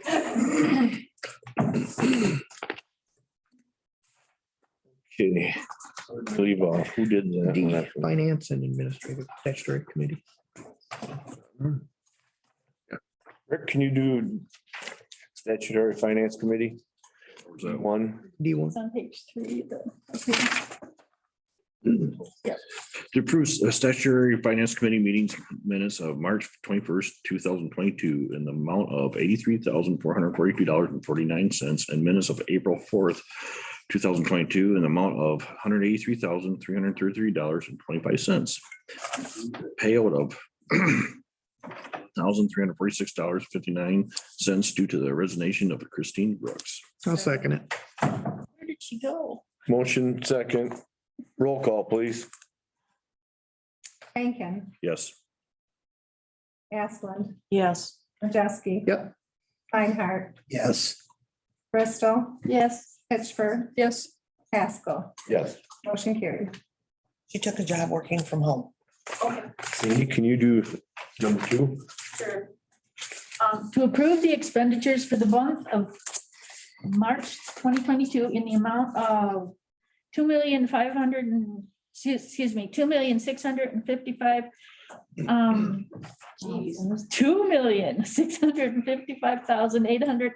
$2,655,890.60 with the general fund expenditures totaling $1,719,364.92. I'll second that. Slow out of the gate on. Roll call, please, Larry. Bristol, Yes. Majeski, Yes. Reinhardt, Yes. Pittsford, Yes. Rankin, Yes. Asplund, Yes. Pascal. Yes. Motion carried. Dale? Doesn't Sandy normally do this one right here? I know, but I could do it. she stumbled on number 2. To so- approve the budget adjustment 2255, 2257, 2258, 2259, 2260, 2261, 2263, 2264, and 2267 in the amount of 19,580, 5,250, 25,000, $70.42, 11,700, 50,309, 31,103.92, 33,548.01, and 95,000 to be distributed. Roll call, Larry. Can I get a second? Gotta get a second.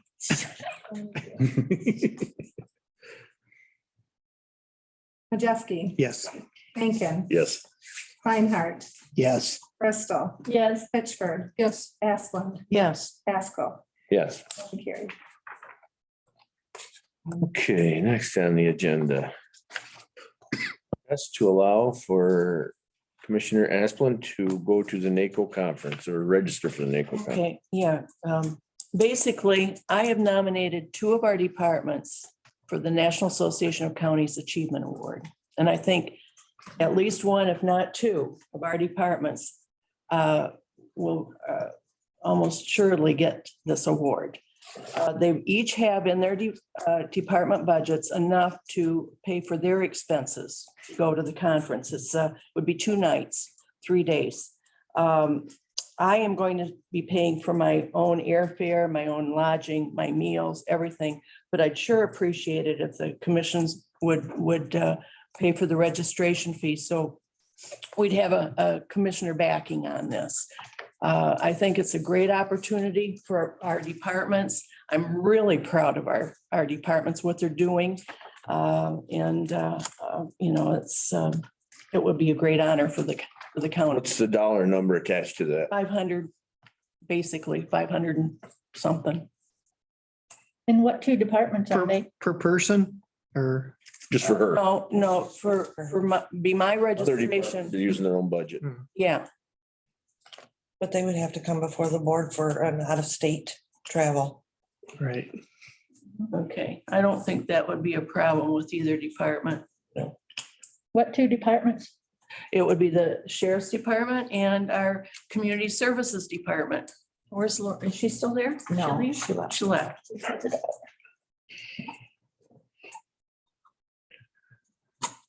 I guess I feel if we got two departments that are up for an award, we should probably have a representative there. Myself personally, that's my opinion. Yeah, thank you, Jeff. It's not a ton of money. What are we gonna have left in our budget? There she is.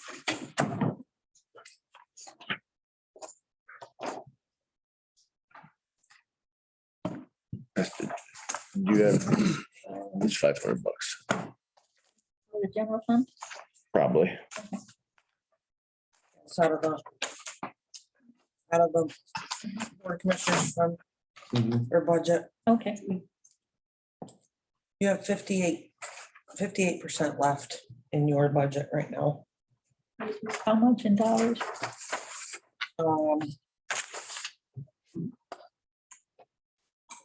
Roughly 59,000. Oh, all right. Okay. You gonna make that motion? I'd like to make a motion to take out of the commissioner's budget $500 to pay for, 500 and something. It's not exactly. No more than 600, say. okay, no more than $600 out of the Board of Commissioners budget to pay for the registration to attend the National Association of Counties Organization conference. Thank you. Got a motion, we have a second?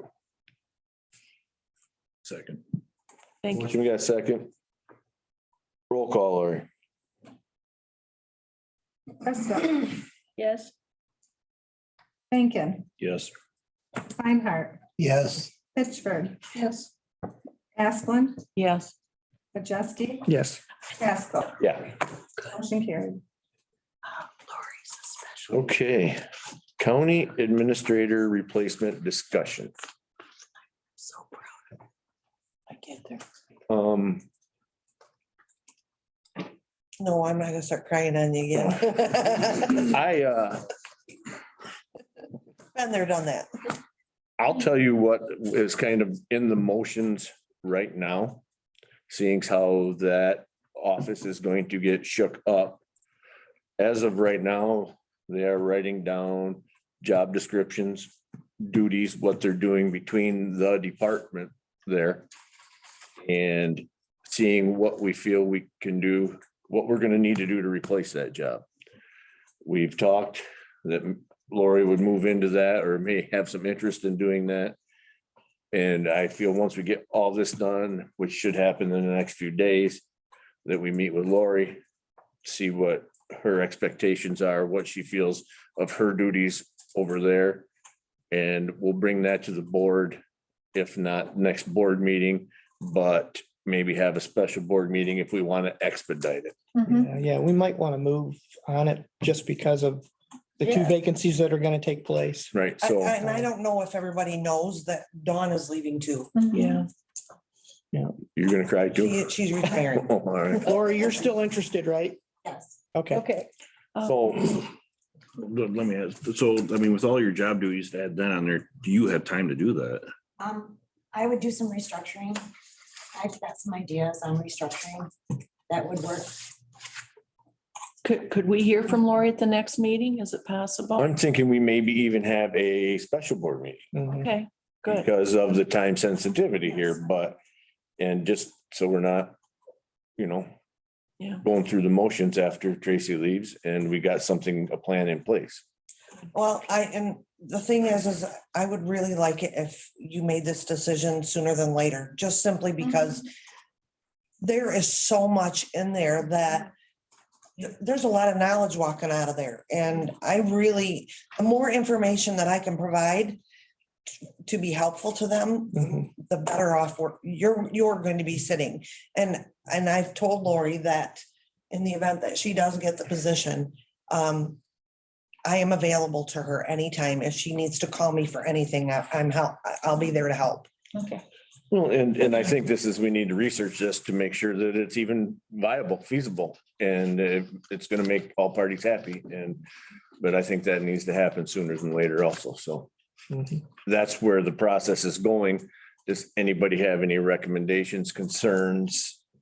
Anything else they'd like to put in? Bronwyn? Yeah, and Tracy's contract does not include the description of a fiscal officer, and I'd like that included in the contract that we put out. And I could just basically read to you what I've got now, or we could wait. We'll wait on that.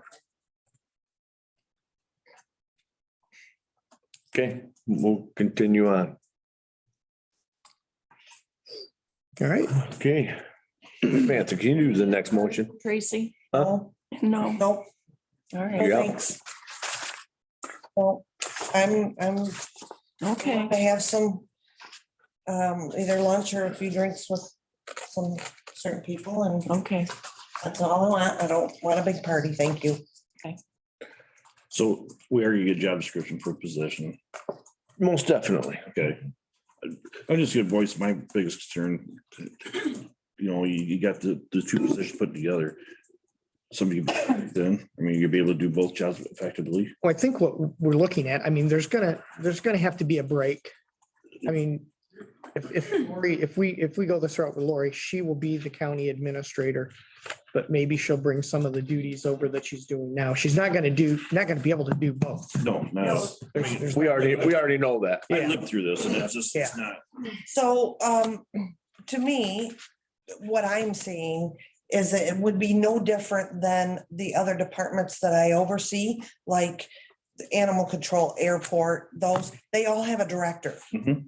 So she would be overseeing those departments, but have a director that oversees.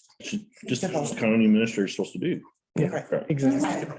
That's, When I developed the Council on Aging program, when I started at the county, I was under the administrator. mhm. And only since 2014 or 13, they made a different position as a community services director that did economic development, the code enforcement, although I had the code enforcement before that, but the senior services. So that was the community services was under the board. Mhm. Basically, it would just, all of that would just go back to being under the administrator. Okay. But I would not retain, many of those duties. I would push those on to somebody else. Okay. And then I would request, a couple different positions. But, I mean, we can talk about it, but I would like to have a human resource coordinator and a finance coordinator. With Dawn being gone and moving Jody around, you would have a finance coordinator that would assist with the budget and monitoring the budget. And you would have, and they also would be doing the accounts payable. You could have a human resource coordinator that would do accounts payable and assist in negotiations, union grievances. So they would be, those would also be key positions with the administrator. But you really wouldn't be, you'd be losing Dawn and you'd be basically retaining Jody, but in a different capacity. So just some ideas that I think would help, department heads. And it's worth a talk. I'd like to basically rewrite some of those job descriptions. Mhm. And possibly the job description of the administrator, if it was approved by the board. But those are just some thoughts that I have. So we will have like an interview process then, and getting Lori's ideas and seeing what the job description is. It's the beginning stages. Okay. That's, obviously if it doesn't work, we'll have to take a different avenue, but we'll see what happens. I mean, I'm not against it. I just want to make sure we got all of our T's crossed, our I's dotted. I agree. Through the process. Hopefully by the next board meeting, we'll have something a little more rock solid to bring and see which direction we want to really go. Okay. It's probably gonna be a special meeting Yep. because we can't wait until. Right. I mean, we wait till the next board meeting and it's 2 weeks before they I depart. understand. Yep. Yeah. Well, and that's the thing too, is it's my goal to leave you in a good spot when I go. I don't, I want things to be running at least partially smooth when I leave. So Yep. Okay, let's adopt that budget calendar. Motion to adopt the budget calendar for the preparation of the fiscal year 2023 budget. I'll second that. Motion second, all in favor? Aye. Aye. Opposed? Okay. Laura, you got anything for us? Not too much. We've been talking about no circuit court jury trials happening for over 2 years. We have one scheduled for tomorrow, so it's quite a process.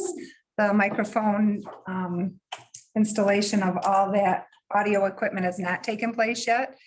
The new court administrator and how is working on that, getting that finished.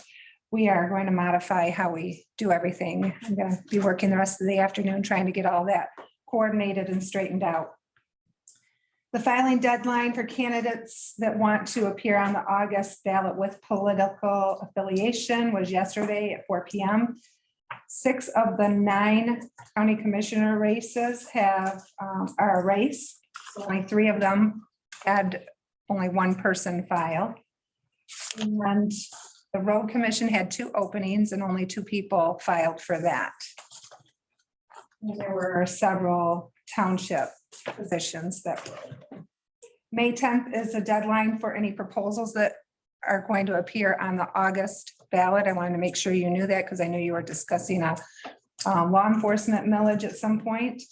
And you will not have another chance unless you hold a special meeting after today's meeting to have that put on the May ballot, if you're still considering that. I'm sorry, the August. Yeah, I was going to say, okay. And that's all I have unless anyone has questions. All set. Thank you. You're welcome. Jenny, you got anything for us? Of course. Good morning, everybody. We have completed our tax settlements with the local units, approximately $47 million we reconcile. We ended up sending out just under 6,000 notices, and the payout amount is going to be $4.7 million. I'll be sending that out next week. We are 90% collected, which is about average. It's about normal. The amount that we're paying out is increased, but it's the additional millages that have been added. I'm going to give you guys a finalized report at the next meeting because we still have other tax deadlines that we're working with. So we're really busy in here. At the same time, we're doing tax settlements. We have the forfeiture deadline, which increases fees. That means they've been over a year delinquent. And with that, we sent over 900 certifications to the Register of Deeds office. So I've also made Lori's office pretty busy. And then the foreclosure deadline, which means they've been through almost 3 years delinquent. We just concluded that. I am very excited that we have the lowest amount that we've had to foreclose on at this time.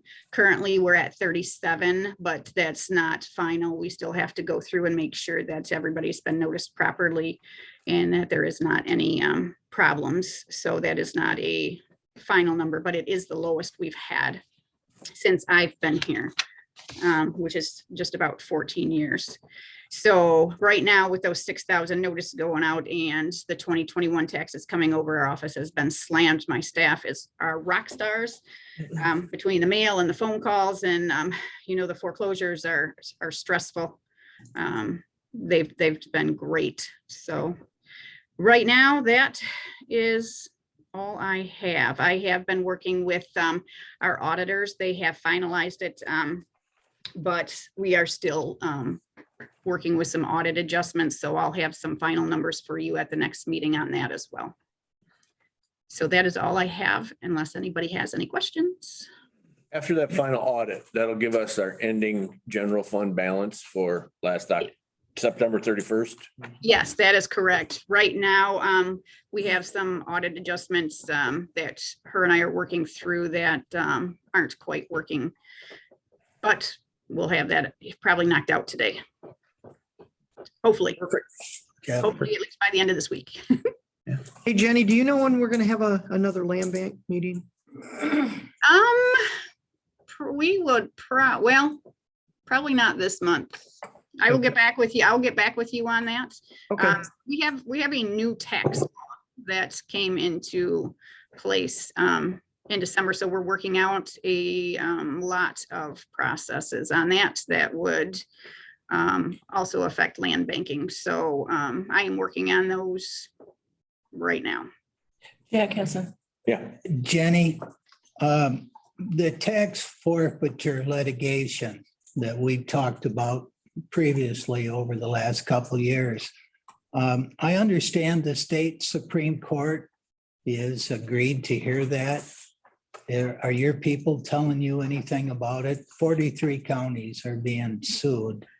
There are many of those out there, and they, for the last few years, are all stayed pending certain lawsuits that are going on currently. So there are many coming out of the woodwork, and so that one is just one added to the pile, if you want to say it that way. But they're all, nothing has been decided yet because they're all pending finality on another one. So the state Supreme Court, are they going to hear all of them, or it's just in, you know? They're in mixed courts right now. We're in the 6th Circuit, and the state court did hear one. I don't know exactly when it's going to go back to that or not, but I really can't discuss most of those right now with the pending litigation, but I can tell you that there are lawsuits out there. But it's a state law, so it's the state law that has been followed. So I think that's why it's taking so long, and there's so many different avenues going out.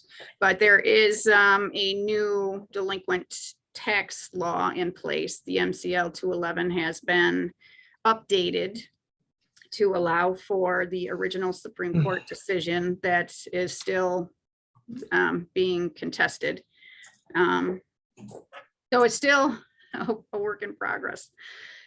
We're trying to get through it the best we can. There's now a claims process, which is new. And so I've been working with our auditors on that as well. Any foreclosed properties that we sell for the amount of, over the amount of taxes, a former owner can make a claim to get those funds back. And so right now that this past auction was the first time that has happened, and we really push. My staff, I have them reach out, try to get a hold of all the former owners. We send letters out. We have a company that sends letters out to let people know they can make the claim. They have changed it. There is, I'm going to call it like a 5% commission out of those funds that the county gets, because now taxpayers are funding this process.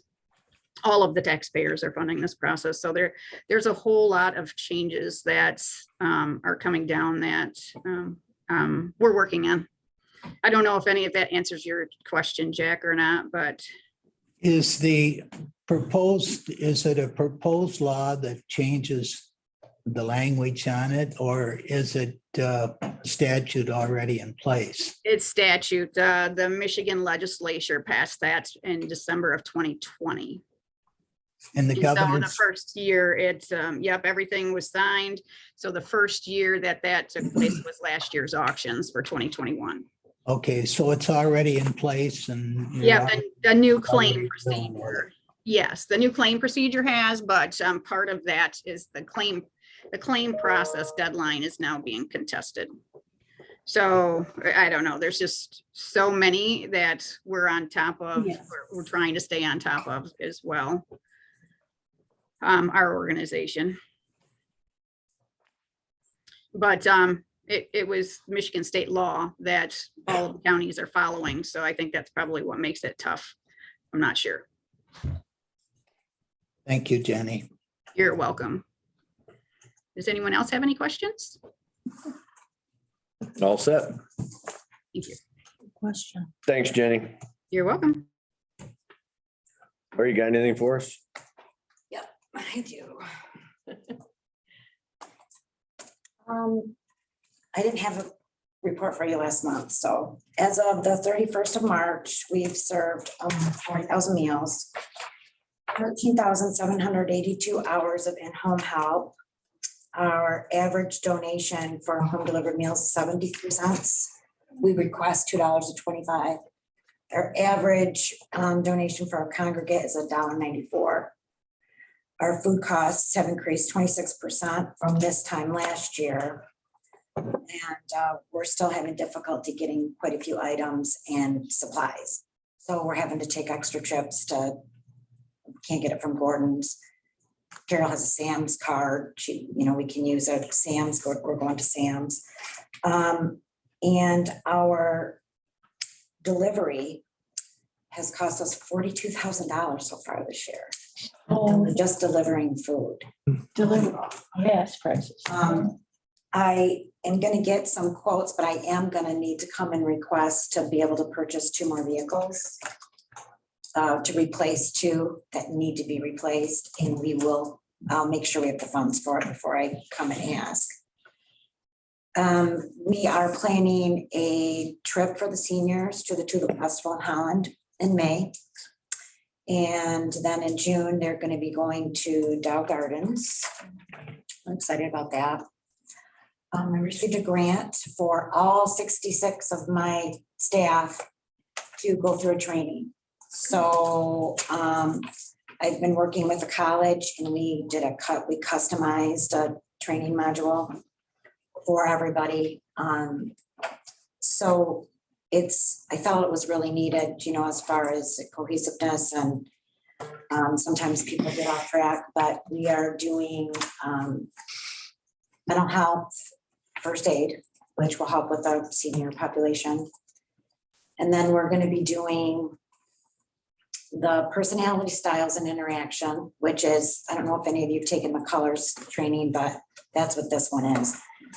And then they're going to be doing team roles and responsibilities, the importance of goals and objectives, performing as a team, setting and communicating expectations, communication strategies, listening actively and effectively, dealing with conflict, resolving issues with others, how to confront problems with peers, learn to respond positively to negative situations, diffusing anger, enabling team performance, and communication between teams. So that is something that they are going to be doing, and it's going to cost us about $5,000, and we got a grant for that. So a new grant out for Region 7. That's a new multi-year contract. I got almost not even that. So that's almost $300,000. So that's due at the end of June, but I'm almost finished with that right now. We received $8,000 from TransCanada for durable medical equipment. We go through quite a bit of that during the year. Carol writes those grants.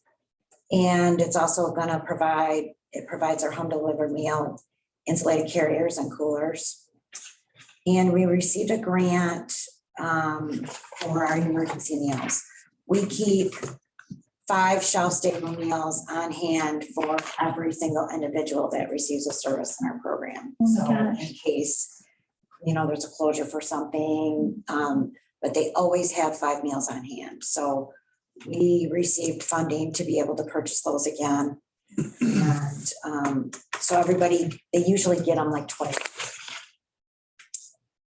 So for building, we have issued 243 building permits this year so far. Last year at this time, it was 221, and last year we were up. Electrical permits, we have issued 316, and last year at this time, we issued 194. And the mechanical permits, we've issued 174, last year 121. Plumbing permits, 45 so far this year, last year 39, and we have issued 39 total new addresses. We did start the blight contract with Hayes Township. They have visited 43 blighted properties that are being addressed. There were 4 tickets that were issued. 8 are already bringing into compliance. 11 have made timeframe arrangements to bring into compliance. And the others still have they have a deadline, till they can call in, meet with get in with the time frame, make accommodations or arrangements. And then, if not, then you move on to the next step. So that's where we are with that. So you're not getting pushback on that, then? We've gotten a little bit of pushback. Yeah. That's in the court right now. So it seems to be okay. It's amazing how you take a car that looks like a sheriff's department car, like the 2 we bought those 400 peppers, and you put a sign on the side that says court enforcement. It's amazing how that you just drive that up and down the roads. And people know that this is happening, and then they just come out and start picking up their yard. So that is happening. So questions? Thank you. Thank you for your hard Thank you, Lori. Yeah, thank you so much, Lori. Okay, Michelle, got anything for us? I do. Good morning. Morning. So currently, we have 907 open cases pending in courts. 68 cases are pending review for charges by the attorneys. We still have no applicants for the 60,000 APA position. So as Ms. Martin indicated, we do have a jury trial proceeding in circuit court tomorrow, and we also have one proceeding in district court as well. National Crime Victims' Rights Week is April 24th through the 30th. We are hosting our first annual walk vigil. It'll be at 1 o'clock at Mid-Michigan College campus at the Poet Outdoor Center. I would love to see you guys there and support. What visual? It's a walk visual, so we have sponsorships available. So if you'd like to sponsor a sign, your name would be placed on a sign with this design, and it'll be placed along the walking trail for people. And then we're going to work with finding a spot along the roadway here at the county building to post the banner and all of the signs for the week. So the people who sponsor the signs get that extra publicity. It's $50 per sign. The amount over and above the purchase of the sign for us will go into a fund. We're working with Ms. Beamer to set up a line item for those funds to go into so they can be put to direct victim needs. Great. Which means that if they need to fly here for court, we can pay for airfare, we can pay for hotel, lodging, transportation, food when they're here. Because we do have several cases right now that are pending where we have victims that are coming from out of state. And so we've been putting them using our direct needs money that comes from the state through our victims' rights grant, but that is very limited. And so we want to make sure that we have that additional pool there to help them. So we do have that going on, and it is rain or shine. What's the date again? and time? That is this Sunday, the 24th it starts at 1.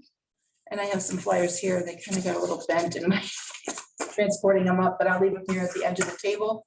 Thanks. And then, like I said, if you wanted to sponsor, see me and I'll give you the packet for the sponsorship.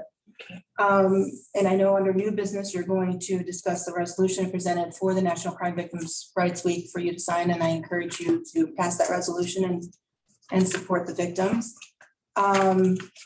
I wanted to let you know that we sent Caitlin York, who is an assistant prosecutor, to the National Computer Forensics Institute in Hoover, Alabama. That is fully paid for by the Secret Service.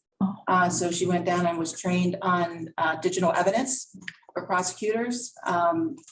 And so it's free to us. They pay for everything. They give her per diem, flights.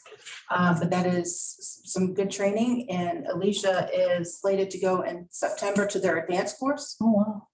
So I'm pretty excited that we're getting everybody trained up on that, because digital evidence is the bulk of what we deal with now. So everybody needs to know how to get it and how to use it. Is that like Facebook stuff and that, where you're talking about catching them? Oh, it's everything. She actually, Caitlin at this one, like took apart a computer, but yet you learn where the information comes from, how it's stored, Oh, wow. what things are called. So you know how to write the search warrant to get the information, because most people think that once they hit delete that it's gone, but it's not. It stays on your computer or your phone long after you delete it.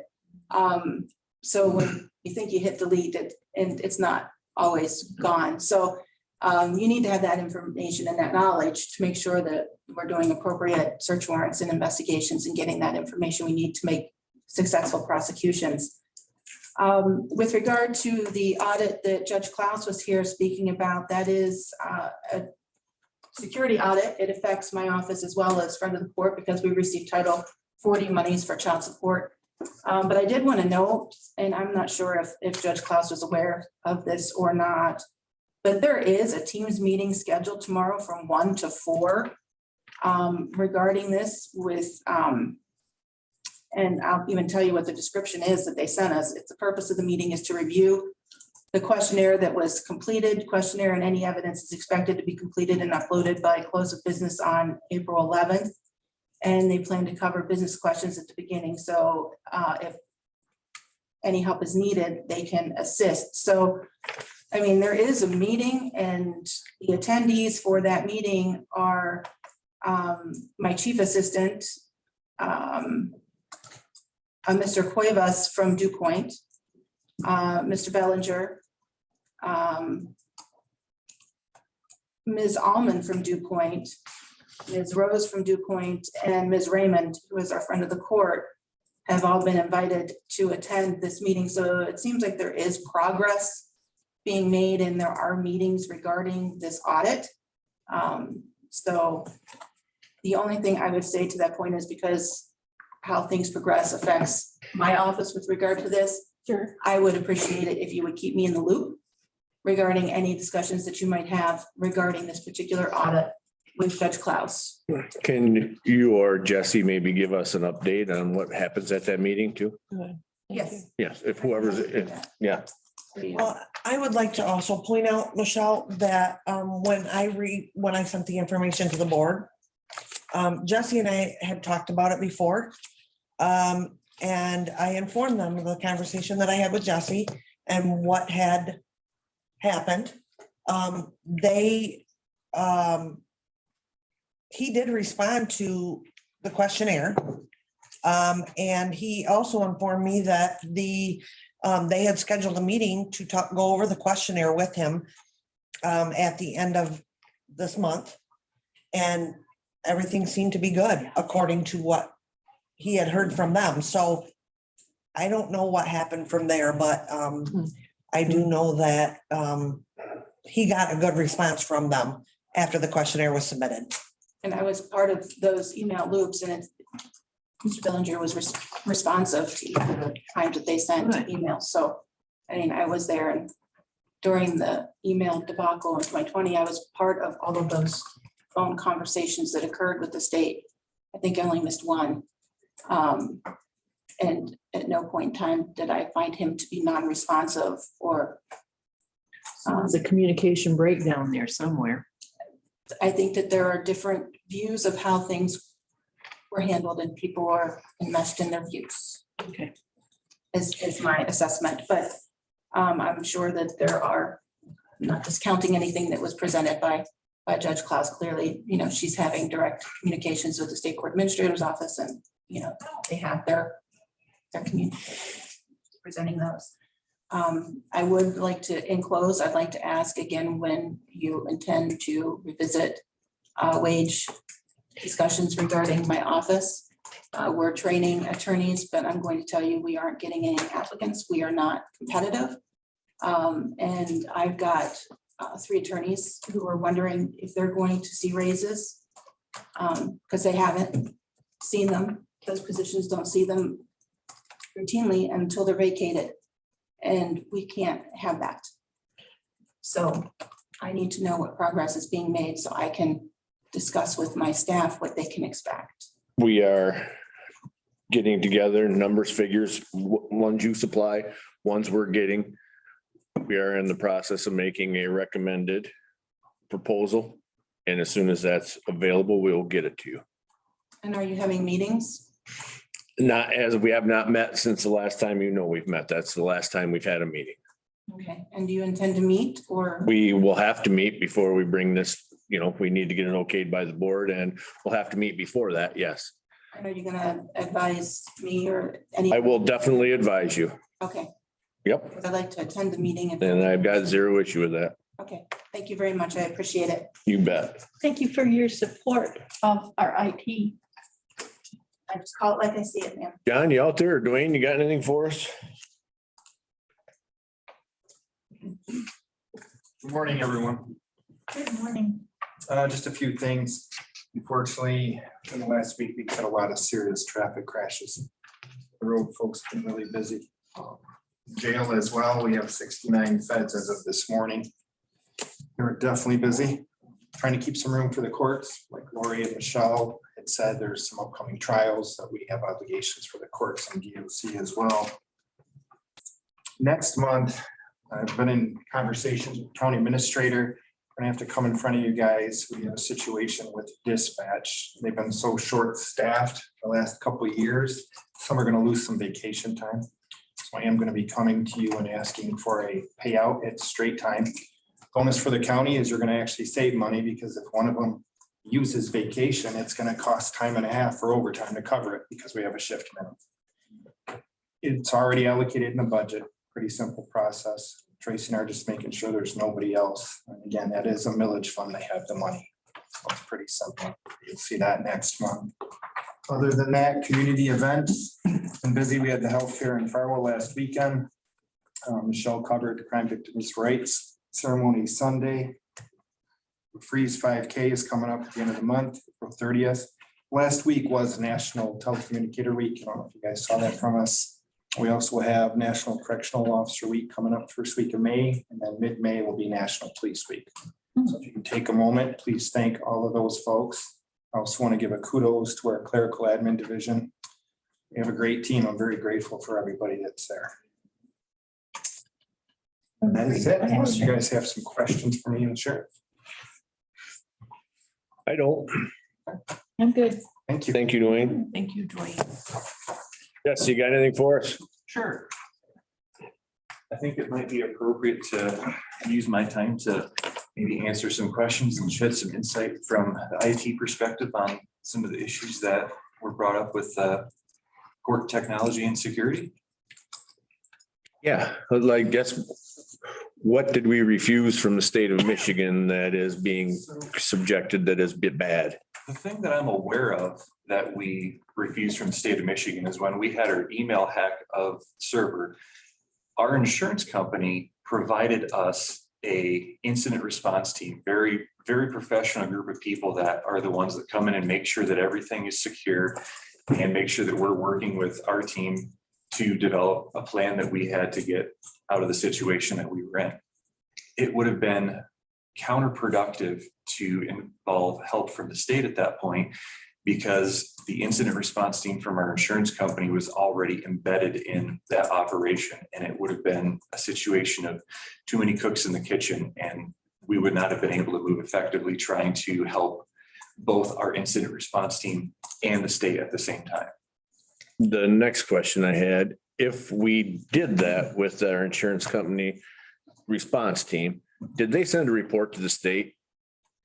I'm not sure if they sent a report to the state or not. I would have to follow up with them on that. I do believe that they generated a report, and from their findings, they found that there was absolutely no malicious activity outside. That's what kind of bothered me about what she said, is we were told that only thing that got corrupted in the whole system was emails. That's correct. So why is that putting everybody else at risk, and why are we going to lose all these funds? Unless maybe that report was not sent to the state, and maybe we should get it there before all this meetings and everything's going on. So I think that'd be a good thing I would to. like know the same thing as well. And I'm under the impression that when we're doing business with courts, senior services, other things like that, that we're not even emailing around sensitive information like people's social security numbers and whatnot, because email is not a secure medium to transfer that information in the first place. Well, exactly. Yeah. So Did the state ever provide you with their protocol or procedures, policy procedures, what they expect you to do? No. Well, so And I want you to know, every meeting that they had, as it relates to our liability insurance, Mhm. they were meeting with the state on a regular basis to let them know what was going on. It was. If we don't know what we expect from the state, I mean, Correct. And with the stuff with the recent audit, I was under the assumption that I gave them everything that they asked for. We had the penetration testing, Trace 3. They had a questionnaire that we filled out and sent back to them. Dew Point had another questionnaire that we filled out and sent back to them.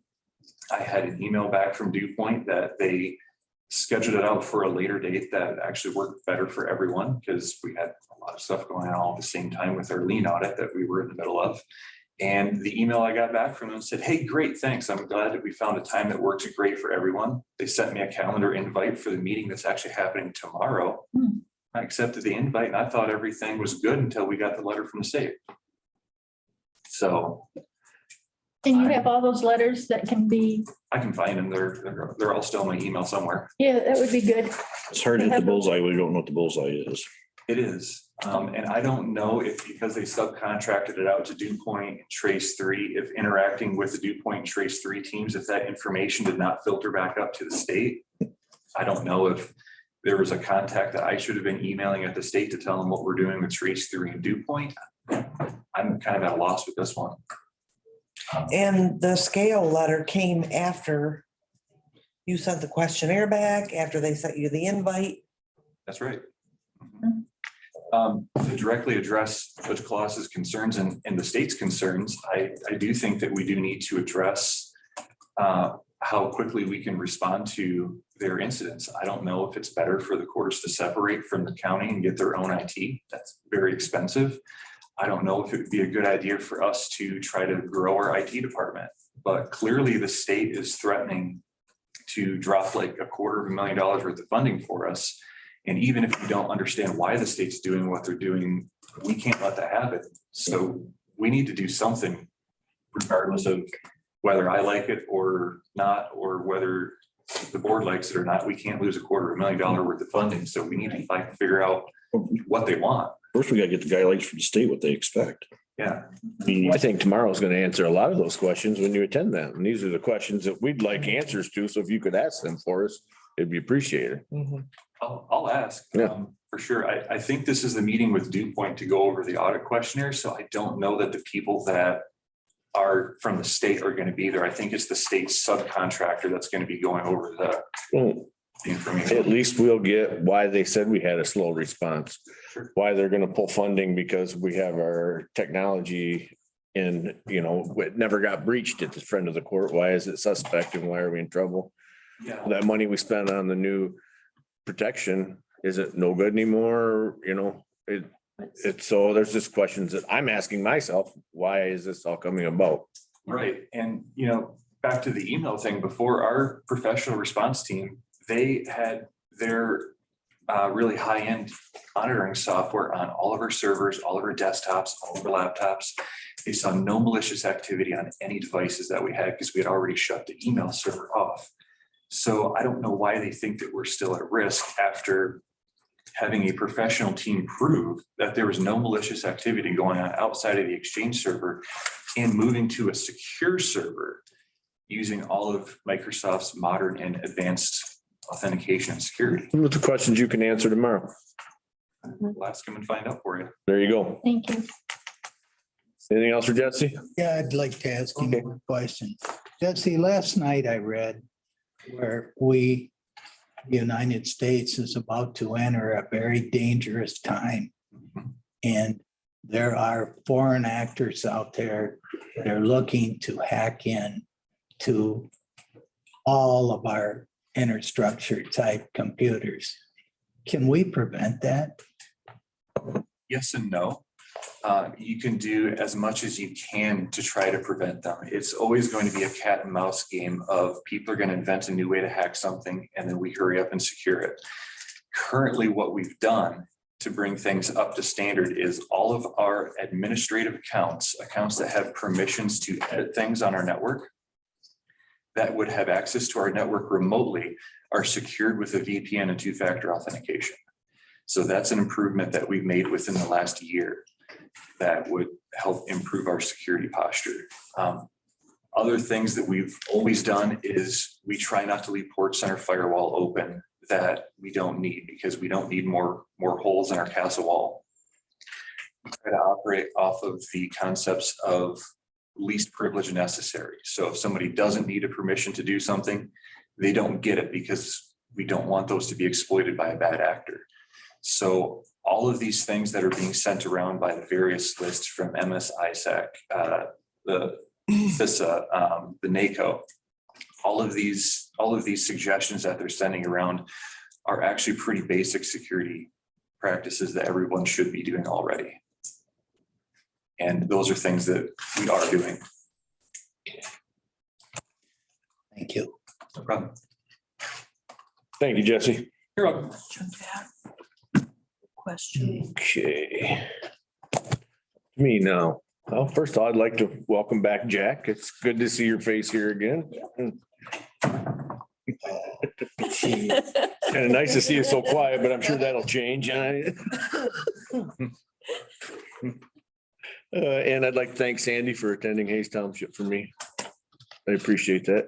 You turned it right into a circus. There you go. Wouldn't expect anything I different. know. Oh, and on that, through being on the board of Michigan Works, for this, starting this year out, I thought it was kind of nice that in Farwell, the Lear Corporation, and in Clare, Advanced Battery Concepts, they got 25,000 and 29,000 accordingly from the workforce development, basically the federal government, for the fiscal year 22 for training their employees. I thought that was kind of nice, so. And the 19 new jobs filled in Clare County in February. And our unemployment's 8.5%. So it's not real good. And back in, before the pandemic, it was all around 3.5 and 4, but What they contribute to being so high. a lot of things. There's a new attitude of people, you know, what they call it, the massive quit or whatever this is called. And that's not even 8.5% are the people that are looking for work. When you talk unemployment, that's not the people that don't want to work or anything else. That's 8.5. So there's a gap between employers that need people and people that'll actually do the job. And it's not working, people expecting too much money that employers can pay, that kind of thing. And hopefully they're working hard now that they're back up and running full, that they are hopefully can bridge that gap and get that back down. I think they do a good job over there. And that's about all I got. Health department was pretty smooth. They didn't give us a COVID update this month or last month when we had it, because they know we're tired of it and it's going down, so. That's all I got. Dale? Other than that, just attending all my meetings, few extra meetings out there and that, a lot of grumblings again over roads are becoming a topic again. I'm not sure whether that goes with the springtime and all the rain we've received and stuff like that. But a lot of grumblings over the roads. That's for sure. Hopefully the road commission and the two added commissioners that we put in there are addressing these issues. And still, there are townships out there that are looking for the road commission to show up to their meetings. They would like to see them there at least once in a while so that they can get some representation. I mean, that was really the whole reason why we stuck 2 more commissioners in there, was to get a better feel and to get out to the townships and stuff like that to listen to the people. So. But I'll bring that up at the road commission meeting tomorrow morning. But Bill Simpson, he's on the road commission. He's at all of my meetings. He's all around. So he's doing a good job. And Max, I can't think of his last name. Sean, yep. He's around to meetings too. So I know at least 2 of them on my side. Good. Doing their job, but I'll mention it tomorrow. Okay. All right. Other than that, that's all I got. I did forget one thing myself. Did you commissioners get that letter from Mike Haley on the spongy moss or whatever it's called now, that there was a seminar that the money we're putting into spraying is ineffective, and the state of Michigan put that out? Do you feel that maybe next meeting, we need to get the Gypsy Moss people in here and discuss, Sponge him off. Spongy Moss, excuse me, Okay. to discuss what our plan of attack is this year, so we're all on the same page, because I can see it starting already, and Good idea. can you make that happen? Yep. Okay, that's all I had, sorry. Thanks for that update. Rick, you got anything for us? Attended several meetings this month, but it wasn't for my district, it was for other things. They contradicting where I goes, but I just want to bring up one thing after the Headley rollback and the model that Clinton and Isabella has. I think we should look at that. Yes, I That'd be beneficial for us. think you're right. That's a good idea. I don't disagree with that, but I think we got to make it like a process instead of just asking for money right out of the gate and explain I that. think we should just look at the model they made and see how they did it. And Maybe we should go, when we go to our township meetings this month, ask them about that. okay, And that's 900,000. That's pretty significant. yeah. When I presented it to the board before, it was 8, so it's. Well, Did you say 90,000? 900. I mean, He said excess of $1 million, it's another. Yeah. 1.1. Yeah. Okay. Source of revenue that we can get for, Okay. And at the townships, we're asking them if, Well, just present it. present it. They were thinking this. okay. If they throw you out, Oh, yeah. which I can't believe they haven't done yet, but anyways, oh, no, I say that out loud.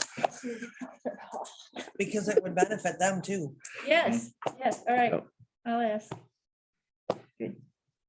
Okay, anything else? That's it. Sandy? I've been attending my meetings and the townships are all pretty excited about having the ARPA funds expand the things that they can do. And they're getting excited about that because they were like lost for a while, like everybody was like, what can we spend it on? So they're making plans for that, talking about furnaces and getting roofs fixed and things like that. They're concerned about the roads, but they're working with the road commission because I have people on 2 of my townships that have worked for the road commission and they're providing a lot of feedback and things like that. And it is the muddy season because I couldn't get home for a while unless I drove 4 miles out of my way because the road was so bad. And then when they finally got to grade it, immediately it rained and then the road was worked up again. So we got to kind of be patient about that. I think that's about it from the townships. And you've already heard me talk about the airport board. I'm going down to Lansing today for that mission meeting in person instead of doing it by Zoom. So I'll get feedback on that. All right, thank you. Samantha? Just attended my meetings. All right. Jack? I'm a newbie, so I don't have much to add. I will say that I don't know anyone, any business owner, manager, whatever, that isn't looking for help. And I'm trying to figure out where everybody went. Exactly. Yeah. Yeah. There's a talent deficit in employees. And you are running into people that, even though they know it's not a career, will go to McDonald's and work for $15 an hour because there's not a lot of responsibility and they can get enough to live on for a week, even though no benefits or anything else. So I do agree that there is, but a lot of times maybe just go and talking to people at Michigan Works, maybe even especially for you looking for truck drivers or something. Go to them and talk, tell them what you have to offer instead of, just a word of mouth thing or posting it in the paper. It's hard to grow and it's hard to bring business into this area when there's just not help available for them. Yeah. And so, In fact, I've been noticing the past couple of months, the applicants coming in for driving position has increased. So we're starting to get some good applicants coming in for driving positions last couple of months. Good. So, but if you want, I'll put you in a garbage truck if you want. yeah, well, I'm not looking to Yeah. hire some. Yeah. Anyway, that's it. I was going to mention too about road commission. They have an internship. Did I mention that at the last meeting? No, but They they haven't- do with Michigan Works. Yeah. Yeah, they do. And they've got people that are, they're being paid while they're doing the apprenticeship. And when they're done, they're gonna look at the candidates and see if there's anything they'd like to offer jobs. And so far, it's been going pretty well. Mhm. Offer internship for that. Does the road commission? Oh, yeah. It's right there. Would you like to read that? I brought some of these for handouts if anybody would look interested in checking one out. Yes. Guess I only brought two. Share 'em.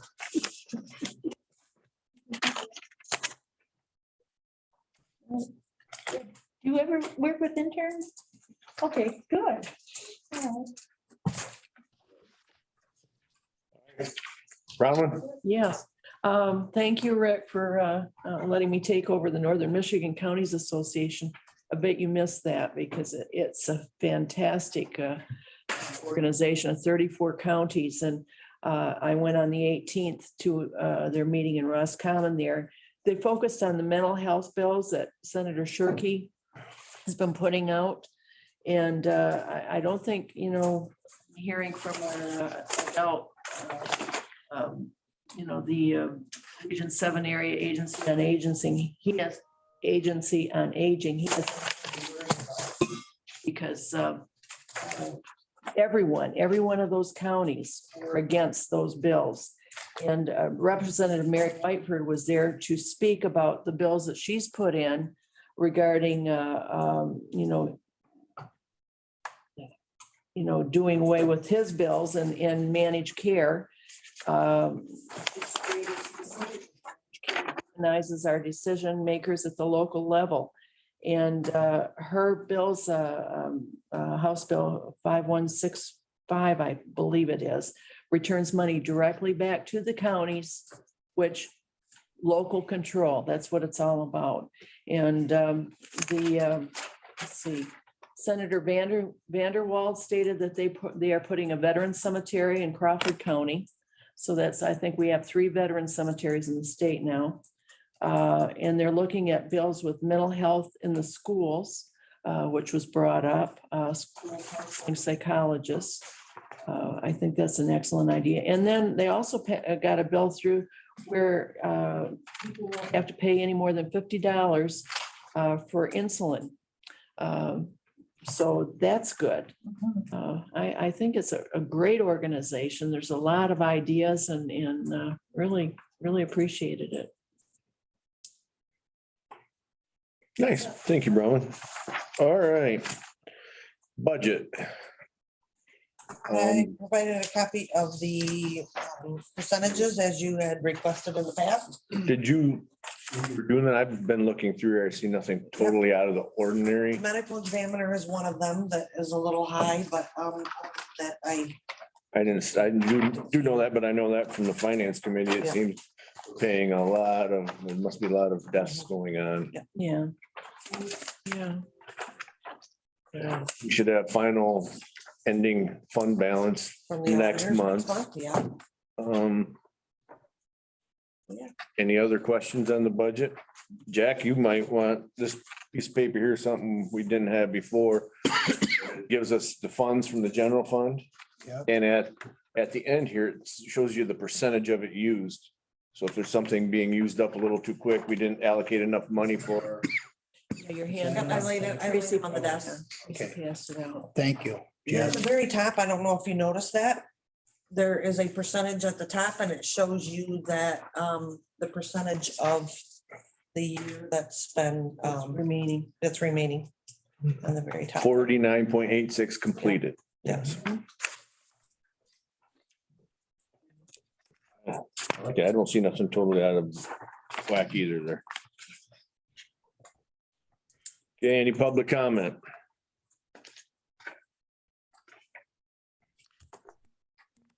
I have just real quick, Jeff, I forgot to mention that I put the statutory reports, my current cash and fund balance reports of what it currently is as of yesterday.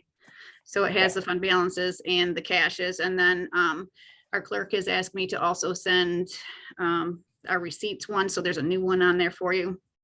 That one is only through March. And that shows all the credits and debits that have came in. But just a note on the cash and fund balances, when you look at those, I'm just getting ready to pay out the delinquent taxes. So the general fund numbers will change because it's not through the end of the month. And then if you look at the delinquent tax, I just wanted to point out that while it looks like it has a pretty big fund balance, of that, I have to pay out 4.7 million in delinquent taxes. So that brings that fund down to about 500,000. Right. Just so you know, I just wanted to point those out, and I forgot to mention that in my report, that I had those sitting on your desk. Now, the delinquent tax fund, Mhm. isn't that what, when you have to pay the delinquent taxes, that goes to the townships, correct? It goes to all the millages. It goes to Okay. senior services, transit, 911, the county, the townships. What's the big one where we've got to borrow the money for? Is that what that's for? No, the one that we borrow the money for, we didn't this year, but the one we normally borrow for is the general fund, the 101, and it's only Okay. for cash flow. It's not a revenue issue. It's just a cash flow issue with the timing of But when. that's because we had to pay the delinquent taxes, correct or no? Am I No. thinking wrong here? No. Okay, Yeah, no, delinquent taxes are totally separate on their own. okay. And they're 90% collected. It's just, we take on the debt. And so we have that showing up as a liability. I as we're understood going to that. do I guess where that money was from, I was wrong on that. Yeah, nope, the general fund stands on its own, delinquent We used- taxes stand on its own. Because we didn't have our revenue, correct? Right. Our revenue collected enough to keep going, so we had to borrow money to That's keep right. running Right. until And we're then we done. paid it All right. back as the taxes came in. If our fund balance was built up more, then Right, that would not be an issue, but the way our, trending fund balance was at the time, it was low to where we didn't have enough to get us through. Right. I'm a Years slow years learner, ago, gotta know. years ago, that's how we operated, was we didn't have to take the money. We had the money in the fund balance. Mhm. Since I think since 2007, we've had gotten the tax anticipation note. So that's a couple years prior to me. And that's just That's what I was thinking. down and Yeah. we had it at one point where we were really close to not having to use it. And then we had some other incidents happen. So Right. we're hoping to be able to continue not using it. I mean, in the meantime, while we didn't this year use the tax anticipation note, we are using delinquent tax money to advance the general fund. But once we start getting the tax money in July, we'll pay the delinquent tax fund back that money. So it's kind of, the delinquent tax fund is used as kind of a bank for the county. Okay. But we didn't have to spend the $10,000 on borrowing that money. Absolutely. General fund, so that's a good thing. You're absolutely, that's interest and then having to pay Yeah. bond council at the same time. Exactly. We could put that money toward the airport board. No, your airport's got enough, Sandy. All right. Thank you, Jenny. You're welcome. Any unfinished We business? gotta do this resolution. That's a new business? Yeah. All right, new business. Gotta do that resolution. Everybody's got this resolution.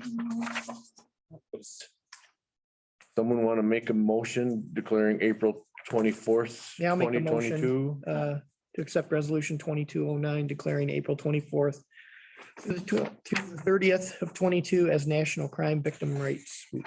Second. Motion second, all in favor? Aye. Opposed? Resolution, we have to do. Roll call it. Oh, my God.